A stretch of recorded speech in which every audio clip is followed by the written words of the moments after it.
random. And I used to ride my bicycle here all the way from Burbank. I would take the train at Universal City and get off at Hollywood Highland, and then I'd bike miles right around where you live is where I used to live. And it's crazy, the bicycle ride home after you don't get a spot. Oh, yeah. I mean, it's really a mind fuck. Oh, Patrick's. You took a shot at Patrick Swayze. Yeah, for no reason either. Why would he be butthurt?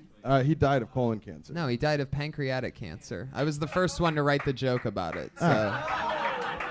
Wait, hold on. You were the first person to write the pancreatic joke about Patrick Swayze? As soon as here's what's crazy about this situation. As soon as he got pancreatic cancer, I know that that's one of the fastest moving cancers. So I'm like, I need to write the first Patrick Swayze is dead joke because it's going to be big for me in a month. My favorite thing is always to be the one that tries to like attack whoever dies and then listen to the I try to write something funny about it and then listen to everybody go, oh, you didn't do it, it's too soon, nobody bought. Right, you love so I was literally working out guy. in the comedy show room downstairs in the original room for a month. Patrick Swayze is dead jokes, and it was the first joke that I ever sold. And I made $100 off of my Patrick Swayze joke. It was pancreatic cancer. Are you allowed to say it? No, it's not. Well, basically, it was pretty.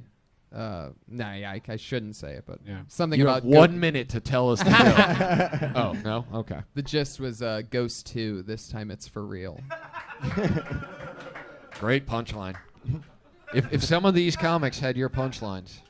But I was talking to the house piano player at the La Jolla Comedy Store who's been there for like 20 years. His name's Lou. He's like a real Scooby-Doo, like busting up the oldies. And he told me a street joke that I love so much that I want to share it with you guys. I just heard this for the first time on Saturday. He's like real like hippity hoppity. Like, what's up, man? Good to see you. Welcome back. Good to have you. So like he goes, all right. So this guy dies and goes to hell, and the devil's like, hey, why do you look so sad, man? It's going to be great here. You're going to have so much fun. The guy's like, what are you talking about? And he's like, yeah, on Mondays, it's all you can eat. Anything you want. Everything you can eat, you're going to be fine. You're not going to gain a pound. You wake up the next day, you're fine. Tuesday, it's all you can drink. Drink all you want. You're going to get drunk. You're going to have so much fun with no negative consequences. Wednesday, it's all you can gamble. You can gamble all your money away. You're going to wake up the next day with all your money back. Thursday, all you can do drugs. Man, you can shoot heroin, you can smoke pot, you won't overdose, everything's gonna be fine. Friday, are you gay? And the guy's like, no. He goes, oh, you're gonna hate Friday. I thought it was so funny. I mean, it was just me and him on a sidewalk. He tells me that joke. I ran down the block. I love it. Anyway, if you have an experience making Tony laugh, it's the most fun thing in the world. Oh yeah, I really get into it. He really celebrates. I was talking about my mom. I was talking with my mom earlier about it. Actually, she saw a video that I posted on YouTube or whatever, and she goes, "There's this one part that it killed me, because it was just like me, where you laugh, you look at the camera, you laugh, and you slap your knee, and it's like, yeah, it really." I realized that I really got that from her. She's a really crazy, hard laugher. I mean, she just cackles. She was at our Death Squad shows, and I mean, in a room of 500 people, you can hear her just dying. Everybody and everything. She just loves comedy. What She clucks like a chicken. That's right. When I had my first Hawaiian Tropic magazine, and I was blowing loads all over my own chest. These kids don't even jerk off the magazines anymore. Anyway, so there I am going to the bathroom, and all of a sudden the thought of a heart attack hits me, which is crazy because I was doing a bit about every time I think I'm having a heart attack, I'm just too high. That's when I know I'm high enough. Anyway, but the last thing, like, to fulfill the prophecy of my own bit, I'm like, oh my god, heart attack? And then I'm like, wait a second. And I just start sweating. Boom. I'm like, oh god, this is all happening. I know what it's like right before you pass out, and what you learn from passing out before is, a good part about passing out before, positive, is that you learn how to pass out better. You really do. So when that happened to me, and I'm like, boom, whoa, whoa, whoa, I'm like, okay, here we go. So I'm like on a mission. I pop the lock. I open the door. I know that I have this 4 or 5 second window. And the staff is right there. These cool bartenders and everybody, by the way. Puff Mama, Joe Tucito, at Hazardous on Twitter, and guys that made us these awesome jerseys. Susquehanna, Jason, the guys that made the jerseys. The hospitality there was incredible. I bust out the door and I go, I'm about to pass out. And I'm going like this. Like I open the door, I take one step out, and I'm like, I'm about to pass out. Crawling and bent over. And they all look at me like, you know, I'd just been on stage twice for 45 minutes. We'd all been having a fun week, and they're all just like, ah! And I'm like, no jokey. I'm about to fucking pass out. And they just they split up in 4 different directions at the same time. One went and grabbed a Sprite. One went and grabbed a fucking wet towel. Another guided me outside. And the little girl carried you. It was unbelievable. Like a baby. There was no little baby. Because I was saying you're very light. Oh yes, there was a little baby that carried me in imagination land. And fucking, I was right on that brim of passing out, and it didn't happen. That sucks, man. The nice people there. But it was a green out. I mean, I was out of it. There was a point in which I had given up. I went outside and I took my shirt off. Yeah, which is crazy if you know Tony. Tony's not one of those guys that just takes his shirt off. Right. He actually wears multiple. He has like 7 shirts on right now. Yeah, I always wear multiple layers, 2 pairs of socks at all times, usually a pair of thermals under my jeans. Yeah. But I took off my shirt, man, and I just started sweating profusely, but we fought through it. Something about the Sprite, the fresh air. We got through it, man, and I did not pass out in Toronto. You tried, Toronto. You tried to take down the Golden Pony. Well, guess what? This pony doesn't go down that easily. You know what I love about Chipotle, and I'm pretty sure everybody can agree with me on this, is that they're the only place that if you ask them for a water cup, they give you a soda cup. Wow. And you can just basically get whatever you want. They're saying just, here you go. Hey, you want a clear little water cup? You can go to McDonald's for that. We don't do that here. Basically, free fucking soda at Chipotle. Will you put on a wig maybe next time? Maybe What are you, Jamie Masada? What are you doing here? Buddy, wear a cowboy hat. That's what you know you once told me that. Buddy, you need parent on your arm. I thought that was always a joke that people were saying that about Jamie, but then one time, 4.5, 5 years ago, I did the open mic there, waited all day Tuesday, did this stupid ass 3 minutes, waited for hours in the sun outside of that place. And at the end of it, they're like, go to Jamie for feedback. And I wait behind all these people to see what he goes, buddy, very funny. You wear a cowboy hat, you're going to be big. I didn't step foot in there for another 2 years after that. And I've regretted stepping foot in there every time since then. Fuck the Laugh Factory. I'm not afraid to say it on a podcast. Oh. How do you like that? Yeah, I said it. That's permanently Jamie, in podcast bring history. it. Bring it, Jamie. What are you going to do, buddy? Huh? You're going to make me wear a fucking cowboy hat? Oh. Anyway. Any advice for Tom? It's not like he's watching. Jamie Masada, if you're watching this podcast. All right. No, I have no advice for you, Tommy. And I got this audition the day after the biggest roast that I've written for. I write for the roast. But that's how life works. That's Hollywood and life. And What a great party, too, man. first movie audition ever. Yeah. It wasn't great. It didn't go great. Yeah, what It happened? didn't go bad, but it didn't go great. Well, what it said in the thing was that I had something, I had a part, but then there was like another part that I didn't know, that it didn't say that, it's a whole thing. Crazy part is in the waiting room, I'm sitting there, actually as soon as I walked in, there's only one other guy in the room sitting there for the part, and it's Jesse Pinkman's friend, not Badger, but the other one, Skinny Pete. You guys know who I'm talking about? No. The guy that's always hanging out with Badger in Breaking Bad. If you watch the show at all, Nope. great show. Anyway, so I had an interesting talk with him, and he was telling me that he actually just moved to Los Angeles, and he was based in Texas, that he was a day player, like doing extra work, booking little tiny things out of Texas. This one show's taping there. He books that. It was just for a non-speaking role. And then next thing you know, he's on fucking Breaking Bad. He just moved to LA, this guy. He goes, now I'm in LA. We're talking about, and I'm laughing like, oh my God, you're going to be able to do anything. And his response, or my response at the end was basically like, I'm fucking moving to Texas. You don't know what you're getting yourself into, man. Anyway. Yeah, why is it called Kill Tony?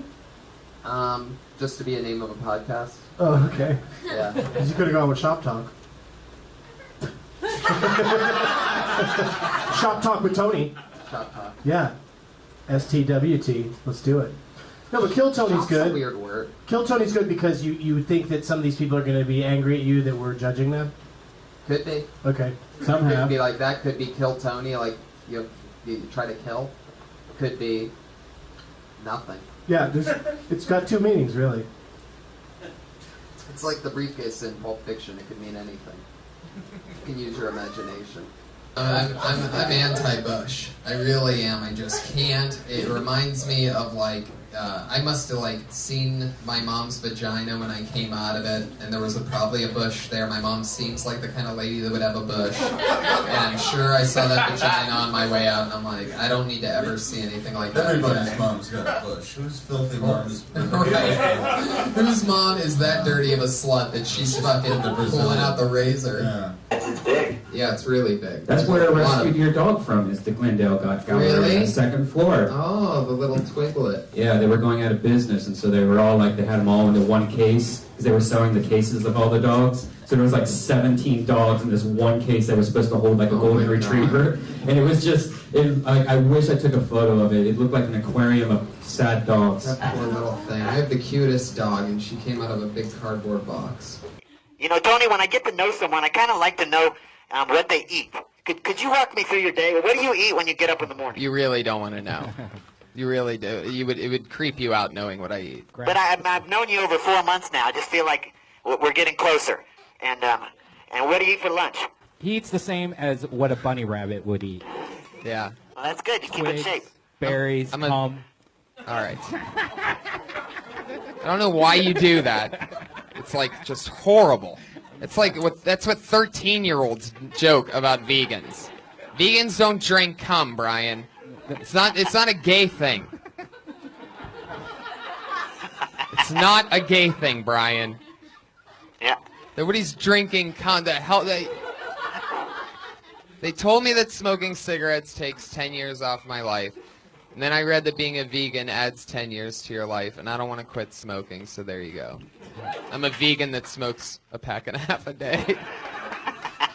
I'll tell you this. One time, I got a physical from a doctor, and he went for the ball grab, the turn your head and cough, and I didn't realize it until right afterwards, but he didn't have a glove on when he did it. He didn't have a glove on. His hands are clean. Yeah, they're clean, but put a glove on it, bro. Because if he doesn't have it's fine that he doesn't have a glove on. Like all of a sudden I started thinking like probably like a girl would that doesn't use a condom with a guy or something. Like I'm like, it's all right this one time with me, but wait a second, that means he does that with all the guys. So like he has this bally hand, this hand of balls. Was it in the morning or the afternoon? I think I got a late shift on the ball grab. And don't tell me how many pairs you got. What's that? What's your first joke? Well, the first time I did stand-up, it was supposed to be this rant about pedestrians, but then I got on stage. So many people I know started with a rant. Yeah. Where it was always like, I mean, what the fuck's up with this? And the crowd's like, where is this going? Nowhere. I was all like, why do all the people on the crosswalk things have to be white? Why does it have to be white people? Like it was like the stupidest shit ever.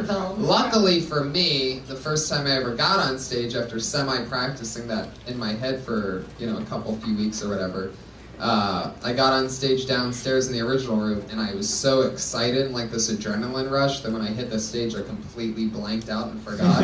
So I ended up just up there like, holy shit. I just totally forgot. Like, and I've been practicing for weeks about this one, and it turned into my very weird style that I still sort of keep very close to me. Really shone that night of just sort of like just rolling with it, but like acknowledging everything in the moment as it was happening. Like, man, I mean, I could have written about anything else as long as I remembered it. And it kept working, so it really just turned into like this game of timing. So it went well, even though there was, thank God I forgot the material basically, because it went well. Did she powder your balls with baby powder? No. My grandma used to do that to me when I was a little boy. Talcum. I used to take a bath at my grandma's house, and I remember I was a very, very little boy, but I would take a bath there, and then I would lay down on a towel on her bathroom floor, and she would put baby powder all over me. And like, This is gonna end in us hugging Tony and he's crying. no, yeah, totally. Crazy part is I did it last week, and it was awesome. Yeah. You son of a bitch. Up with a black Yeah. woman Remember once, that, don't you, and you Jay? said Yes. her inner temperature was Yes. warmer than normal. Yes, it felt that way. That It is was racist. unbelievable.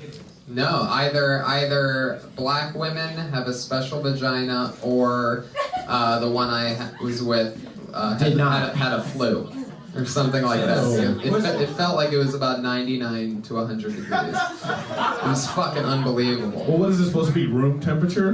No, it was supposed to be normal. 73 degrees vagina? Is that I'm what telling you you, this was, if I could up just the vagina temp a degree or two, I would. 1 degree? I'm telling you, it's fucking crazy.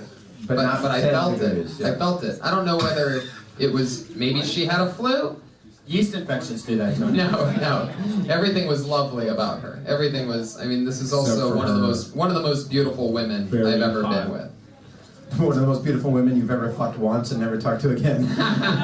No, actually, I got to hang out with her for an entire summer. I was house sitting for Benji. He has a mansion in the Hollywood Hills, or had a mansion in the Hollywood Hills. That's where he was living at the time, and I was house sitting for him for an entire month. And she was some sort of employee that he had.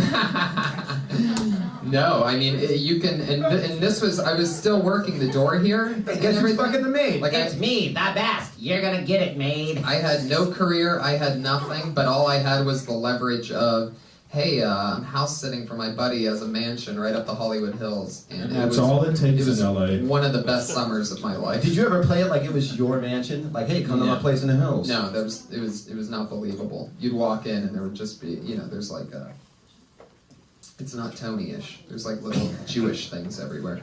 I got heckled during something was going terribly wrong with some kind of speech. It was like a Christmas speech or something. Oh, God. Yeah, it wasn't even stand-up, but I was saying something and it wasn't even going well, and then I remember somebody going, "Project!" And I remember it just being this person who I didn't think was that funny, but had a theater background.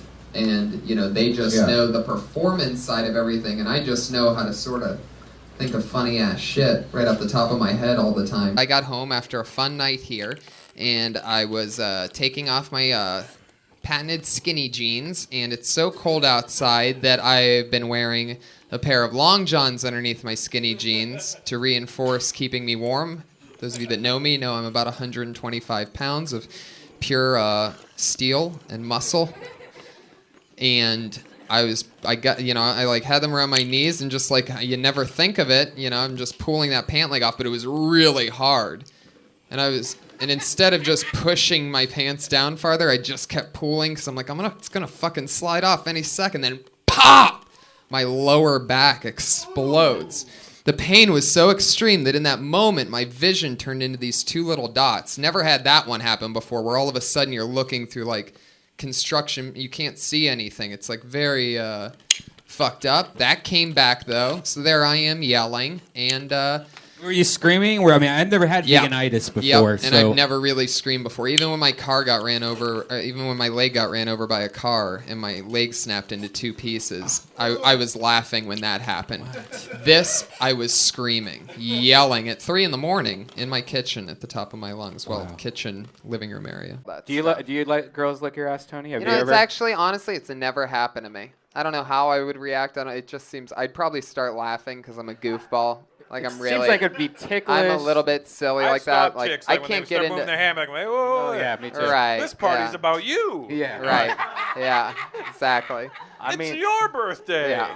It's like the last thing I need is extra stuff that I might like. Like, it's hard enough for me to pull off like 8 minutes in a bedroom. Oh. I just got back from Youngstown. It's Christmas week.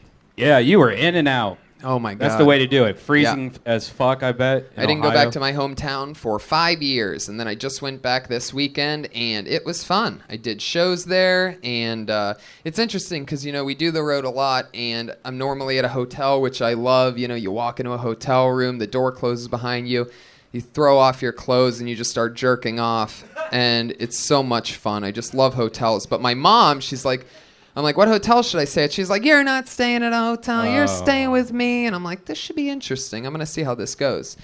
And the thing that's weird is, you know, it's Youngstown. If you guys don't know, it's like the murder capital of everything. Even Detroit's just more spread out. There's more people, so they get a bigger reputation. But Youngstown's like a dilapidated, dangerous city. And she's a little bit on a suburb of it. But still, you know, there's something to be concerned about. Your eyes are open. It makes you a certain type of person. Anyway, so she's showing me around her house that I'm supposed to be sleeping at. And the first thing I notice, I don't know if it's a Youngstown thing or my mom's getting much older thing. You know, she's 67. But there's all these dolls sitting around. What kind of dolls? Like creepy dolls, like antique-y, like dolls that are like smiling. Or like soft. There's some or ceramic. Hard? Yeah, mostly ceramic, mostly hard, with like wobbly, like with glass faces and shit. Right. So I notice a couple in the living room. I eyeball the couch and the bigger, you know, the big TV, and I'm like, this looks like a sweet place to crash. This is probably where I'm crashing. But then she's like, no, come upstairs. Look at the guest bedroom where you're going to be staying. And I walk in, and there's like 50 of these dolls, and they're all pointed at the bed. And I'm like, I'm not staying in here. So that was the first night. So I crashed in the living room. I come home at like 3 a.m. I heat up some killer. My mom makes the best spaghetti sauce, of course. Every Italian boy will tell you that. But my mom makes the best sauce. So I scarf down this huge plate. I'm in the living room. I throw down a couple blankets. I'm laying there. The lights are off. The TV's on. And there's the 2 dolls that are in the living room are right underneath the TV. So I'm seeing this glistening as I'm like falling asleep. And I started getting like really paranoid. I've always had a thing with because when I was a kid, Child's Play came out. Remember that with Chucky? And I had one of those My Buddy dolls. Remember My Buddy? Yeah. Like for some reason, this movie and that doll came out at the same time. And I had both. I had seen Chucky and I had that doll. So from when I was a kid, like dolls at nighttime sort of creeped me out because at the end of the night, that My Buddy doll would be staring at me. So there I am looking at these 2 dolls, and I'm thinking to myself, I'm in the most dangerous fucking city, and here I am creeped out about these 2 dolls. And then I start thinking, like, wait, what if it's these 2 dolls that are killing people, and they're just getting away with it? Yeah. Because they're fucking dolls. Maybe your mom is, like, held hostage by these fucking doll Could be, and she wouldn't be able to tell me, or else they would find out and kill all of us. I was scared of, like, Killer Clowns from Mars. Like, that was the movie that freaked me out of clowns. But that would be the worst. That was the first thing that scared you? Of clowns? Yeah. Oh, yeah. I feel like it always starts in the dentist's office. Really? Did your dentist have pictures of clowns on the walls? What the fuck? No? What kind of dentist did you go to? I went to a creepy dentist. You and the dolls in the house and your fucking clown dentist. I'm telling you, I swear to God, I'm not even fucking with you. I spent most of my childhood scared. I'm not even kidding. During the day, I was afraid of robbers, and at nighttime, I was afraid of fucking dolls and shit. Wow. But the clown, I wasn't really that afraid of clowns, but I remember the thing in the dentist's office, which was there to cheer the kids up, and it was fucking miserable. How are you, Brian? I'm glad you're alive. I know. We almost lost Tony this weekend. We were in Houston, Dallas, and Austin for the weekend, and every night we were just, our shows started at 7 o'clock. Yeah, which is a big mistake for us, because then you're having fun at 7 o'clock in a city in which you know that you're going to hang out at bars after that. So if the show's at 7 instead of 9 or 10, fuck, man, because you're already going at 8:30. God help you if, like, by the second night what happened is we were hungover because we're driving from city to city and also having so much fun at night. There's some of that fun right there. So by the second night, by the third night, I had a shot before I went on stage just to feel better. So then you have a shot and a drink, and you're on stage, and it's 7:25. Yeah, and we had no sleep in between days at all. Like, it was literally wake up, puke almost, drive to the next city, try to eat. Like, we ate Long John Silver's at a Shell gas station. And that's true, and that was our one meal on Saturday. Yeah. We had Long John, our only meal all day, because we were in the tail end of this crazy road trip was Long John Silver's that was connected to a Shell gas station. And we're like, we're in the middle of Texas. Who gives a fuck? We're hungry. Let's do the Long John Silver's. We haven't had that in forever. There's Like a it reason. seemed like it was a cool idea at the time, but it was a really big mistake. Beard. Keep the beard going. I'm gonna do Comedy it, yeah. Central's going to give you an hour in the next month. Right. Because they love the beard right now. Yeah. I'm just jealous because I can't grow facial hair and they keep passing me by.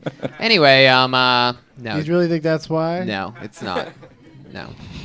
Do you really, really think that you should marry this chick? Or do you think that you won't have another chance to get somebody as cute as she is? Yeah, somebody in, I believe it's like Uruguay or something, has the @KillTony.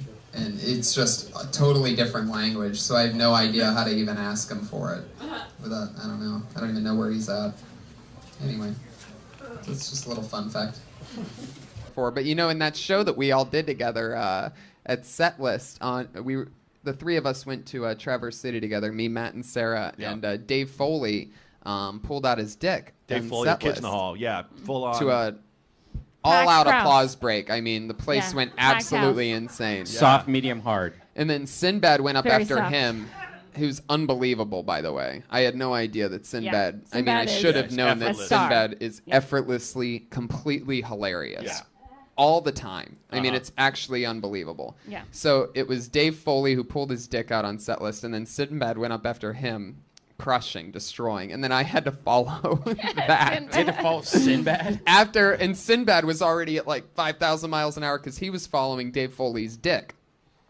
So I'm following Sinbad, who's bringing it at 1,000 miles an hour. But anyway, I made a call back to Dave Foley pulling out his dick, and I had a pair fall out of my underwear out of my pants during that, and I've never done anything like that, and it felt bad the whole time, even though it got a big laugh. But I felt guilty the whole time for having a pear stuck in- prop. It was Yeah. very awkward walking onto the stage smoothly while just there's a pear up against my penis. You know what I mean? I was just saying, like, you can't, like, after 30, you shouldn't be, like, having. Are you kidding me? Sex? I'm fucking 40. I can still get a girl Yeah. knocked My up. mom had me when she was 38. She's gonna be here next week. How are you gonna explain Well, like, that to her? I just. You can't be I read ignorant it's not on health- stage. You can't, because that okay, joke's it's not not going to healthy work. to have kids after 30, Brian. Huh? It's not healthy to have kids after 30. That's That's what they say. I'm a fucking genius. I get Yeah, it. my mom had me I when get she was it. 38. I That's- get it. that's Some ig- kids are fine, that's but really some kids ignorant. come out with an extra Fine? chromosome after 30. You're calling me fine? That's No. it? Wait a second. I'm very offended right now. Well, that's just ignorance. Nobody That- nobody that's just fine wears gold shoes and is in the Writers Guild, okay? All right, listen. And those stats aren't right at all. You need to really check your stats, because you acted like you checked those Gold stats like shoes. 15 years ago. Yeah. I get my wisdom teeth taken out tomorrow, everybody. Thank you very much. Very, very not excited about that. I'm in my head about it. There you go. This guy right here. Thank you. That's my dentist, everyone. He told me I'll feel good. Or maybe the waffle's frozen. My mom used to do Yeah. the same Still. thing to me, and I used to just eat American cheese slices and cans of Pepsi. This is so Cold sad. hot dogs.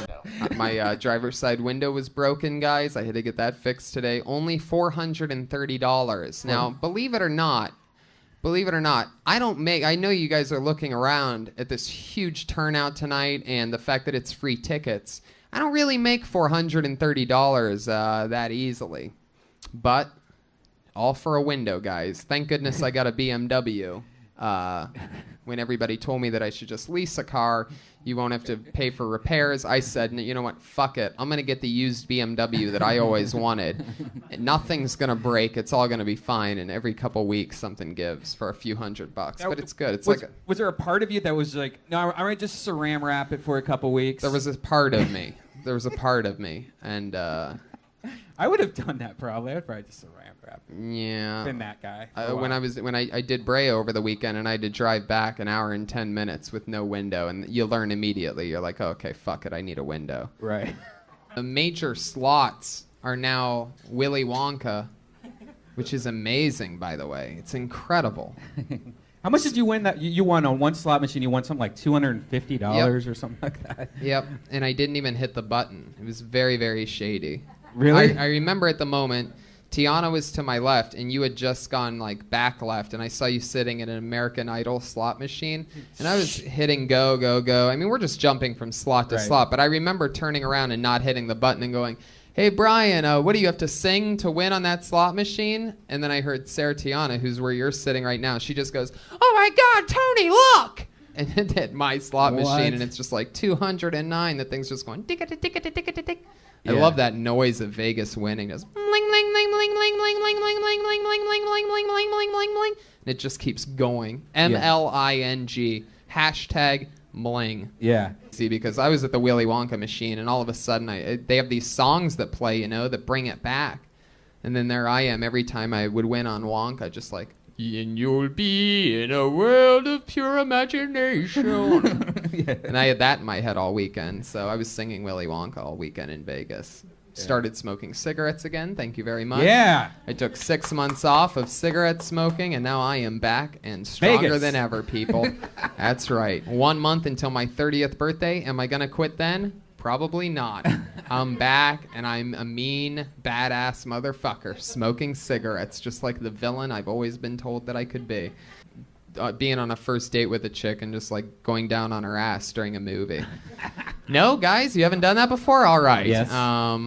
These chicks love that one. They fucking can't even look at me after that. They're like, oh my God, that's my dream. Everybody loves having their butt eaten out, people. So until you can admit that to yourself. Do you?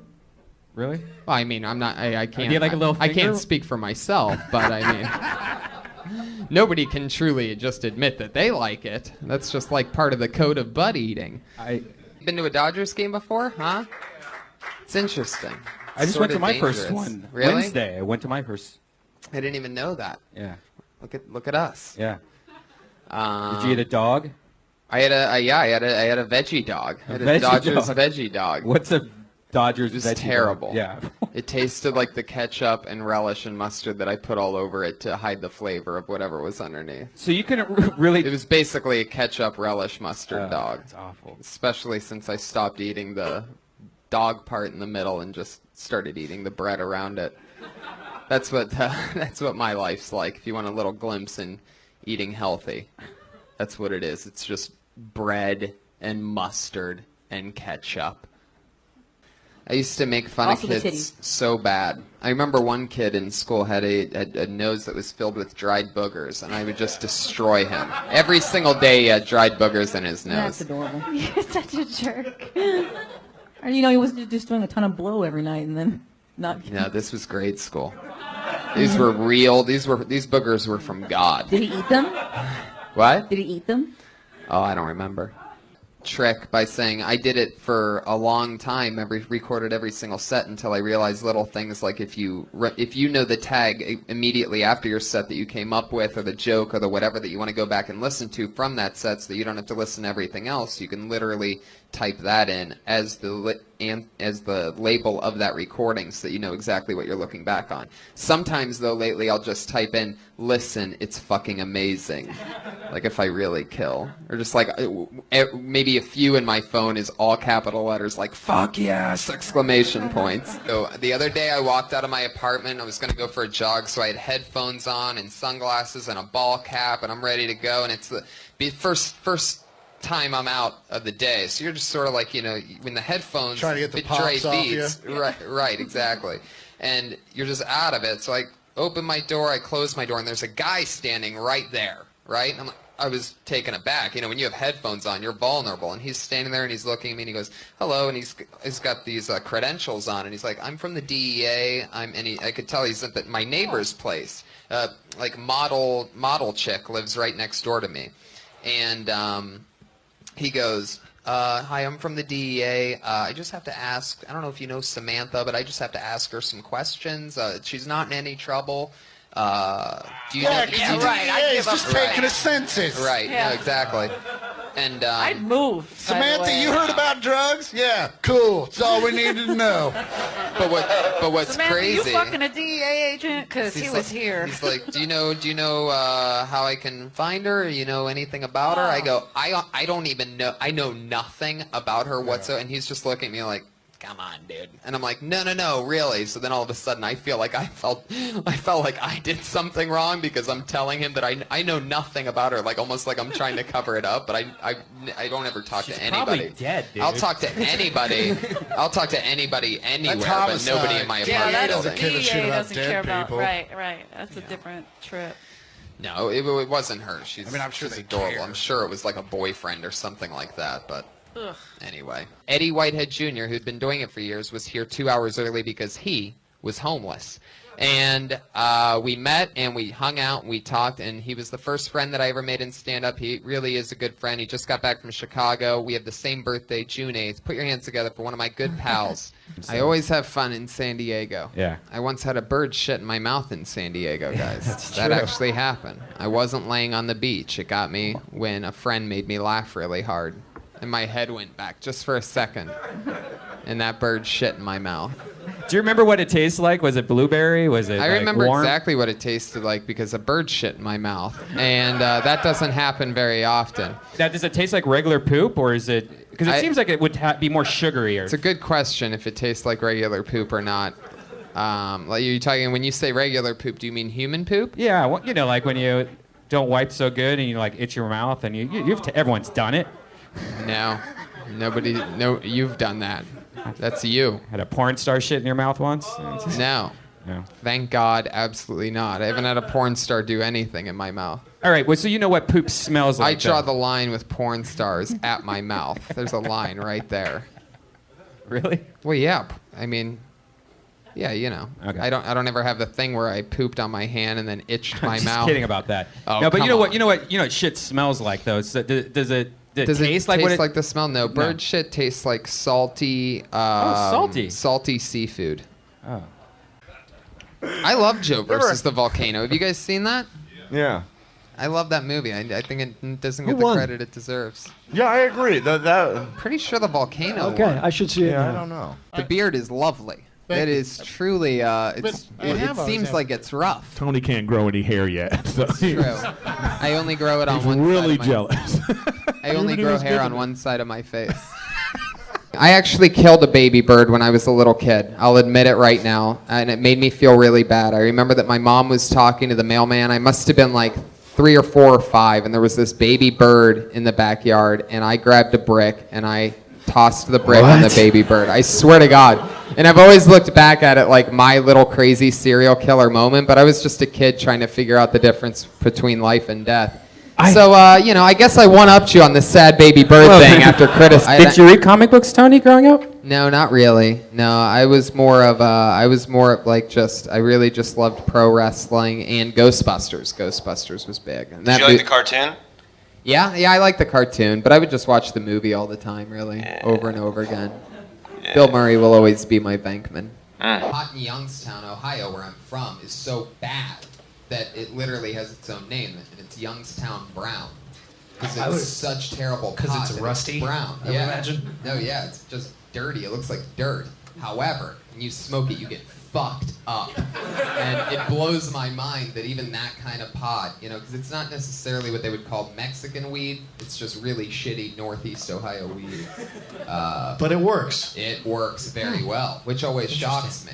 Several years ago, were you having sex with a lot of girls here? Not just the girls at work, but just girls at the comedy store. You used to come up to me all the time and be like, dude, I da-da-da, dude, I da-da-da. Really? Yeah, I think I remember that. See, that's the part with being a little bit of a stoner is I forget what I... You were into it, I remember. Okay, yeah. Because you were because when you're young, you like want to get laid. You're I want to get laid, I want to get laid. Totally. And you were into it. Totally. Now it's like, whatever. Oh, yeah. But you date a lot of girls here. No, I only dated one. Who was it? Esther? Yeah, that was Esther. Yeah. How was she? Was she fun? Well, it was 6 years ago, and back then she looked like she was 11, so it was pretty hot. Now she looks like she's 13, so it's a little bit different, out of my age group. Okay. I told my agent and manager, I said I have to have an audition for the Hateful Eight, whatever it takes to get me in there. And they said, ha ha ha, LOL. I wore a hoodie called Kill Cliff at a UFC event, and I didn't realize I was promoting a company, but those guys were really nice. They got excited. They sent me a bunch of energy drinks, so thank you, Kill Cliff, as well. It's true. Yeah, it's true. Hilarious. I thought it was cool because the show's Kill Tony and my last name's Hinchcliffe. I saw a thing that said Kill Cliff. I'm like, fuck it, I don't know what this is. Right. And then they got really excited because they're like, perfect, that's exactly the type of event where we want you to wear our shirt. What? All right, great. So, Kill Cliff, that's great. You worked here for years, right? Yeah. You don't work here now, though, right? No. You got fired too, right? Yep, I got fired, and they banned me, a performance ban for a week. But I went down to the La Jolla Comedy Store and performed there for that entire week and took a vacation. Stayed at the condo that's right by the ocean. I took full advantage. Oh, yeah. That's nice. It was really interesting. The whole time feeling like I was getting away with murder. But I deserved it. I worked my ass off for years. Right. One time during a mushroom trip in San Diego, Dan caught me when I passed out. Brought him back to life. That's who's doing your security tonight. The fucking best. Boom. Only the best. Isn't there another guy named like Ryan Hicks or something like that in San Diego? No, that's me. I actually hosted for you at a Comedy Juice show. Oh, okay. That's right. That's why that sounds so familiar. Yeah. First of all, I'm sorry. No worries. No worries. That's all right. It was memorable. I don't think you saw my set. I was okay. I think Steve Harvey is actually pretty amazing. When you look at what he does on the Family Feud, I don't know. I'm not good at Rubik's Cube, so that's a challenge for me. I only tried a couple times, but... Or you'll be very fat. These are all pizza fucks. By the way, that's absolutely fucking true. Because I can't eat pizza, and it's the only thing that's open late night around here. And so I end up having to fucking, like... Everywhere else I go, it's fine. Except for Toronto. But it's only during the week. These people don't do anything during the week.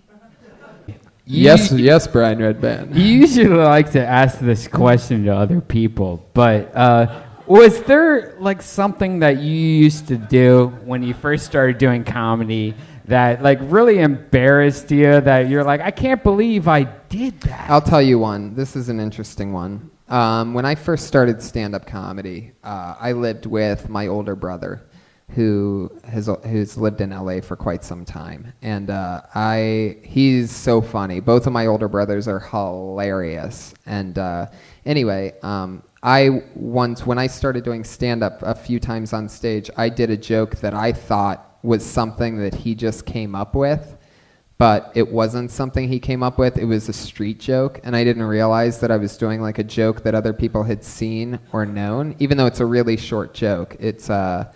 Well, actually, I have to stand up to do it. I'm going to stand up real quick. Do it. Do you guys mind if I stand up?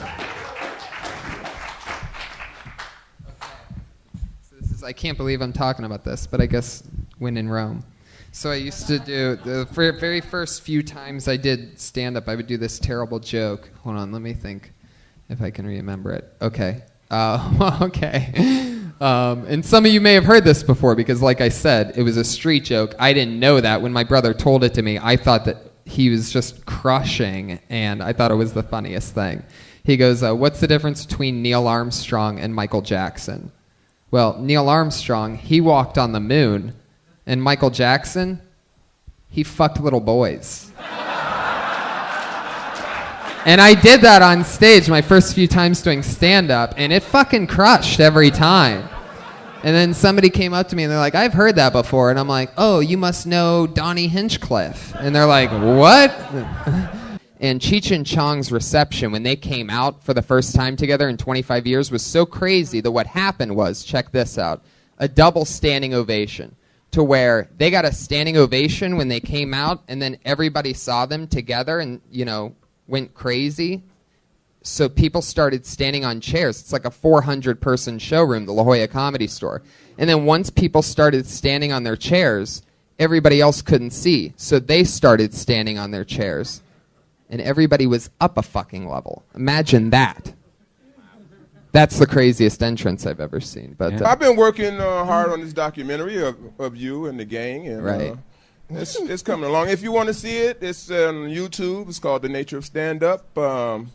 Tony. I didn't want my people to know about it, but it's too late now. But what it is, it's pretty crazy because you got footage of me and a bunch of the boys when you we were were all kids. just starting. Yeah, it was over 7 years ago, but it does seem like we were kids back then in a weird way. And Did you have the curly like Richard Simmons hair? at one point I did, but I used to but call what's him- crazy about that is that was even after 2 of the shots that you have of video footage of interviewing me and me updating you on what's going on. Yeah, I used to call him the human headshot because he showed up in this little boy's body with the same size head. He grew a sense of humor. It was just a big head walking around talking. It was cool. That's It right. was cool. Thanks, Eddie. You son of a bitch. Yeah, first person I met in comedy was Eddie. He was I showed up like 3 or 4 hours early to a Sunday open mic here, and I had been waiting like a few weeks to really perform for the 3 minutes. You know what I mean? So I showed up early. I was excited. The only person sitting on the patio was Eddie Whitehead Jr. I was there because I was super excited. He was there because he was homeless. And but we immediately made friends, and I'm proud of you, Eddie. You know what's crazy about you working with Jared from Subway? What? You know who I worked with? Who? I shot a commercial with? Who? The Geico Caveman. No! Yeah, I sure as hell did. He's a cartoon. In Oh, no, fact, that's I what- booked the commercial with Ryan Mervis, the big red-headed bartender that looks like a Viking, big guy, and that's where we made friends. Anyway, the Geico Aw. Caveman, here's what's crazy. We go to hair and makeup, this whole huge crew and everything, bobbity-bob. There's still no caveman. It's getting down to like 20 minutes before shoot time. And we're like, fuck, man, we're going to be here all night. Where's the caveman? He hasn't even been in hair and makeup yet. The Geico Caveman pulled up in a fucking Toyota Prius, already in makeup, ready to go. I swear to God. He was in caveman makeup? All the way. He was the Geico Caveman. He pulled up. We were this big shoot up in the Disney mountains, like 40 minutes north or whatever. So it's just barren land. You see this Prius coming from forever away. It's the only car on the street. So we're weird. watching the headlights approaching because it's a night shoot. And fucking, he gets out of the car, ready to rock. By the way, crushes the entire time. He crushes. Like, it's like you're watching some fake comedy movie happen because he's lighting everybody up. He's like Don Rickles in real life. He crushes the entire time.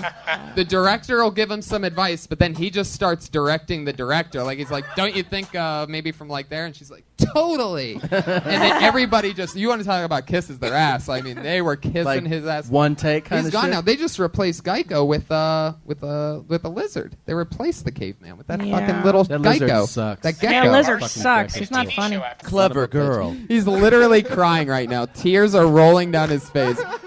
Is this the first time you've ever gotten high or something? This is what I was like when I was 14 in Billy Pool's backyard.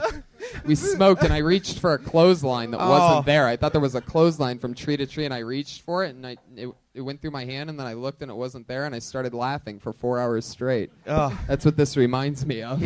Back then, the roast format of the show that we did, it was some pilot for an MTV thing, and they didn't really have a format, so they're just like, all right, so we both beat our brackets. It was like there was 18 guys there. Yeah, it was like March Madness. It really was. Of all like underground, like I got a weird call a couple days before from like a shady cool buddy, and he's like, yo dude, there's this fucking roast thing going on at this warehouse. If you're in, the winner, you get 20 or $50 for showing up. Something $50 like that. for showing up. But $200 if you win the whole thing. And I'm like, fuck yeah, I'll show up to this shady warehouse. And then once I had the number 1 seed because they didn't know me. So you know when they make brackets, you remember this? Yeah. What's that guy's name again? Wilmer Valderrama was running it. Right, he was the host. This was the Your Mom show. It was the all the best from Yo Mama. Uh-huh. Which George, you won a year or something, right? Yeah, the best of L.A. Boom. Badass. Yeah, I was lucky. Yeah. I was lucky. No real comics were in it. It was just like casting people. Right. And but they put me up against their number 1 seed, the guy who was the defending shit. champ, because they didn't know me at all. And I laid him out. Yeah. I let him go first, and I just actually let him. I just stood there and stared right at him like that while he fired off like 2 or 3. I just took my time, and then I go because he was like, Yep. Protein. These are things that when I exist. stopped, that's pretty much why I stopped eating dairy 3 or 4 years ago. Is when I went to Wisconsin because I was still eating cheese. and I kept noticing the cheese was fucking me up, like bad. Not even my belly. It was more like psychological. I'd feel like shit for about, I swear to God, it'd be like. You think the cheese was looking at you or something? No, but if I eat shitty, like dairy, and they eat, what is it? Fresh mozzarella curds or something. It's so good. Yeah, I mean, it's it so depends. creepy. There's mozzarella. Super weird. I was once actually at an event, when YouTube had the big YouTube comedy show like a year ago. I was there and helping some people write some things, and it was creepy because the red carpet had like real big celebrities. Really? Yeah, and that were on that show. And in the middle of it, sprinkled in, were internet celebrities, and Grumpy Cat was literally on the red carpet. Oh, that's awesome. Yeah, like this. I'm not into big women. Not Have you ever not been in the with- bedroom, in front of me in like the movie theater popcorn line and shit like that. You know, they just take forever. Anyway, Have you ever been with a big woman, Tony? Like, yeah, I got that drunk one night. it feels better. It's more skin. It's Oh wetter, yeah, it's wetter. super fun. It's like Which one? it's like hard to not laugh. It's like both a comedy and sex at the same time. What is? Big women to me. Oh, they're good. They're good. It's buddy. like it feels good. I'll give it that. It's like the same thing. It's like the same. I'll tell you thing. what. I recently banged. Look, bigger look. chicks. Jessica can It's handle what good. I'm saying. I'm not into big women. Everybody's into different. I'm also not into black men, but I didn't go ooh when she said that. Well, not anymore. Bunch of weirdos in here, man.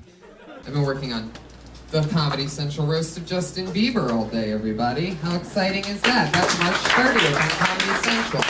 It's so funny because you've been working on it so much every day. That's all you've been thinking, dreaming, like Bieber. We were just outside, and out of nowhere, he's just like looking down, and he just goes up and goes, Bieber! Like, for no reason. It's sort of. I have like Bieber Tourette's right now. It's just. Why did you do that? Did you even realize you did that? No, I was thinking about how another possible angle of making fun of him, and then I noticed that I was doing it. So that was me going like, Bieber, like he's got me. It's crazy. You know, it's a really fun thing. Luckily, he's a fun target to have, and the dais is really great. It's like the greatest roast ever. So I'm really excited. My dog has bitten more comics than any other dog in the The history last of dog the that bit me, without a doubt, Yep. Steve's dog. I think it bit you. I remember when you called me up and you go, your dog found a loaf of bread. Yeah. And I'm fucked. Yeah, no, it's true. I was house sitting for him, dog sitting for him at one point, and this dog was pure evil. Like, it made no sense. It's like I mean, it's good around its master, but what he doesn't know, because he's never there to see it, is that when It turns evil. He knows. Yeah. He knows what it does. pure evil. I ended up on the phone with you and had to knock on the neighbor's door, and she helped me. The neighbor had to come over because the dog is more bonded with her. That was one of the scariest points in my life. by the way. Did you have to get a Band-Aid? I also think hormones. I did I wrote for the roast of Justin Bieber, everybody. Yeah. The biggest roast of all time. I've been writing on roasts for a few years, and it was an absolute blast. Got to meet Justin. I invited him to this week's episode of Kill Tony. And as you could tell, he had other things going on. But Skeezy is hilarious to everybody that knows him, because he's a guy that will literally go from, "We gonna do this, man. We gonna fucking make it. We gonna be on everything until, forever. We gonna be huge stars." And then 10 seconds later, like, he'll go to the restroom and come back, and he'll just be, "Man, I'm telling you, like, I can't believe it." Like, it's really hilarious. He'll just be, you see the toughest fucking rapper, thug friend, just crying more than anybody else back and forth. Did he punch you one time? Yeah, he punched me in the face. Really? Yeah, only time I was punched in the face here. What? Like, did it hurt? No. But he did get me with an interesting, like, upper headbutt. It didn't hurt here. He got me right under the chin, but when my teeth clanked, I had a dental implant at the time. Like, I had chipped my tooth on a scooter when I was a kid, and the next day that fell out, which is a real problem. The coach. It's all about the coach, man. College football is the game of coaches straight up. So is the NFL, really. You look at Belichick, Pete Carroll playing for that. It's not coincidence. When does the anxiety hit you the most? Right now. Really? It's so weird, man. Like I don't get it here, but I'm just the weirdest at like if I get out there like at a real place, like a Rite Aid or a fucking anything, like where it's just like, no, I'm not like safe at all. He gets rock hard. Well, it's Yeah, I get a giant boner. You get such a boner filling a prescription at Rite Aid. My depression beard grows out immediately, like in Teen Wolf, and the law says that I have to tell you that I am a hand grabber on high fives. I'm that creep. Merv, I'm happy to have you. This is the kind of guy that we go on. We do our desert excursions. We've had a lot of fun together. We've been to music festivals, but we met on a Geico commercial shoot. We shot we landed a commercial. We shot it with the Geico Caveman, and Merv and I got a little too high before the shoot. We thought we were all alone and that like nobody. It was right before we got out of the car to go shoot the shit, and we thought we had time, but we smoked pot, and it was really, really good pot. Next thing you know, we were stoned to the gills. It's like 2 seconds later, we're like, we got tons of time. Right. Like, We're okay, like, they're this is calling going to us. be forever until we start, have to go to hair and makeup or whatever. We smoked. We were blitzed. And then all of a sudden, we're in hair and makeup. I remember the lady at one point going, "Are you guys okay?" Because we were just, like, staring at each other, cracking up. By the way, the Geico Caveman, if you're wondering what that was like, he pulled up to the shoot. Yeah, he showed up in full makeup. Left in makeup. The Geico Caveman doesn't even go to hair and makeup. All right, fuck you guys. You don't give a shit? Think about that. That means that guy's out there driving that car. As the Geico Caveman. Oh, well, I guess some of this audience is too young to remember the Geico Caveman, Merv. Oh, has it been that long? Jesus. Night on TV. Bieber roast, everybody. Yeah. It happened. Thank you. Yes, I'm one of the writers for that for a while now, and I had a really, really, really, really, really big night last night. Got to help out a lot of really cool people. Special shout out to my girl Martha Stewart, who once again, I mean, I was there when she crushed live in person, but to see it on TV well edited, I mean, wow, what a work of art. Turns out that my evil brain with Martha Stewart's sweet delivery makes for one hell of a fucking roaster. So, Were that was most fun. of those jokes yours? Yeah. Oh, that's great, man. Yeah. She was. She's so much fun to work with. Everything that I threw at her, normally, they have to tone it down because I'm a freak. But she loved it. She was just into it. She got it. And we went with it. She crushed. Yeah. It was one of those things where, like, the only part that she, one of the things is, like, she's trying to make people's lives better is her overall message throughout the roast. And at one of them, she goes, "And Ludacris, you have 3 different kids from 3 different women. May I suggest pulling out sometime and finishing on some highly absorbent Martha Stewart brand linens?" One of the notes when I talked to her on the phone a few days before was, "Does it have to be Martha Stewart brand linens?" She had no problem telling him to pull out and blow a load on linens, but she didn't know whether it should be her brand of linens or not, which is really interesting. I also shot my first ever 1-hour special, guys. That's actually going to be something. I warned you about that. I didn't give too much notice of it before, but I did it. It was fucking crazy. Probably, I don't know. It was like it was like not fucking for 8 years, and then all of a sudden you just blow this big nasty load against the wall, and it was just beautiful. I mean, there's no other real way to describe it. It was just so much pent up fucking art all at once, and I have to give myself credit. I fucking killed. And all in one steady cam, slow moving shot. Who's gonna buy it? We don't know. Yeah. I had the worst scenario when I first signed with a commercial agent, and that was that the guy that worked the reception desk there was notoriously bad at his job, and I swear to God, there was a few times where, and I was like a broke, struggling comedian. I had a commercial agent really early on, and I remember having to struggle to get to these things sometimes, and I would get there and it would be for like 50-year-old Asian ladies and things like that, just things that I absolutely didn't have a shot for. And Did you ever land? What? Did you ever land a commercial? Yeah. What was your first commercial? Yeah, Geico. Geico? Did Yeah. you ever have one? Were you the little lizard? No, I got fired. My commercial agent dropped me because... So let me just tell you, Eddie was the first guy that I ever met here at the Comedy Store when I came to sign up for the open mic. My And first you remember time. what you told me? I said, what do you want to be? I'm really afraid of what you're going to say You said, I live want on to the be a internet star. right now. You said, I want to be the best thing in comedy, and you're on your way. Well, thanks, Give him a Eddie. big hand. Thanks. You That's came a very, long way. it's very embarrassing, Eddie. Thank you for really throwing me under the bus there. Well, because you always want to be the underdog with comedy, right? Is that why you're saying that? I mean, like comedians, it's like better to be like the fat Mexican. It's so much easier to come up and be overweight and make jokes about it than to be a pretty woman who then has to, like, maybe a lot of comedians feel like self-deprecation is the way to go, and it's hard to be self-deprecating when, you know, you're attractive. People think that your life's been easy. It's true. I know I always struggle when I'm on stage. Tony. Because I know people are just staring at me like, what laboratory was this guy created in? He's so perfect. Yeah. The bone structure, the eyes. The hair. Sure.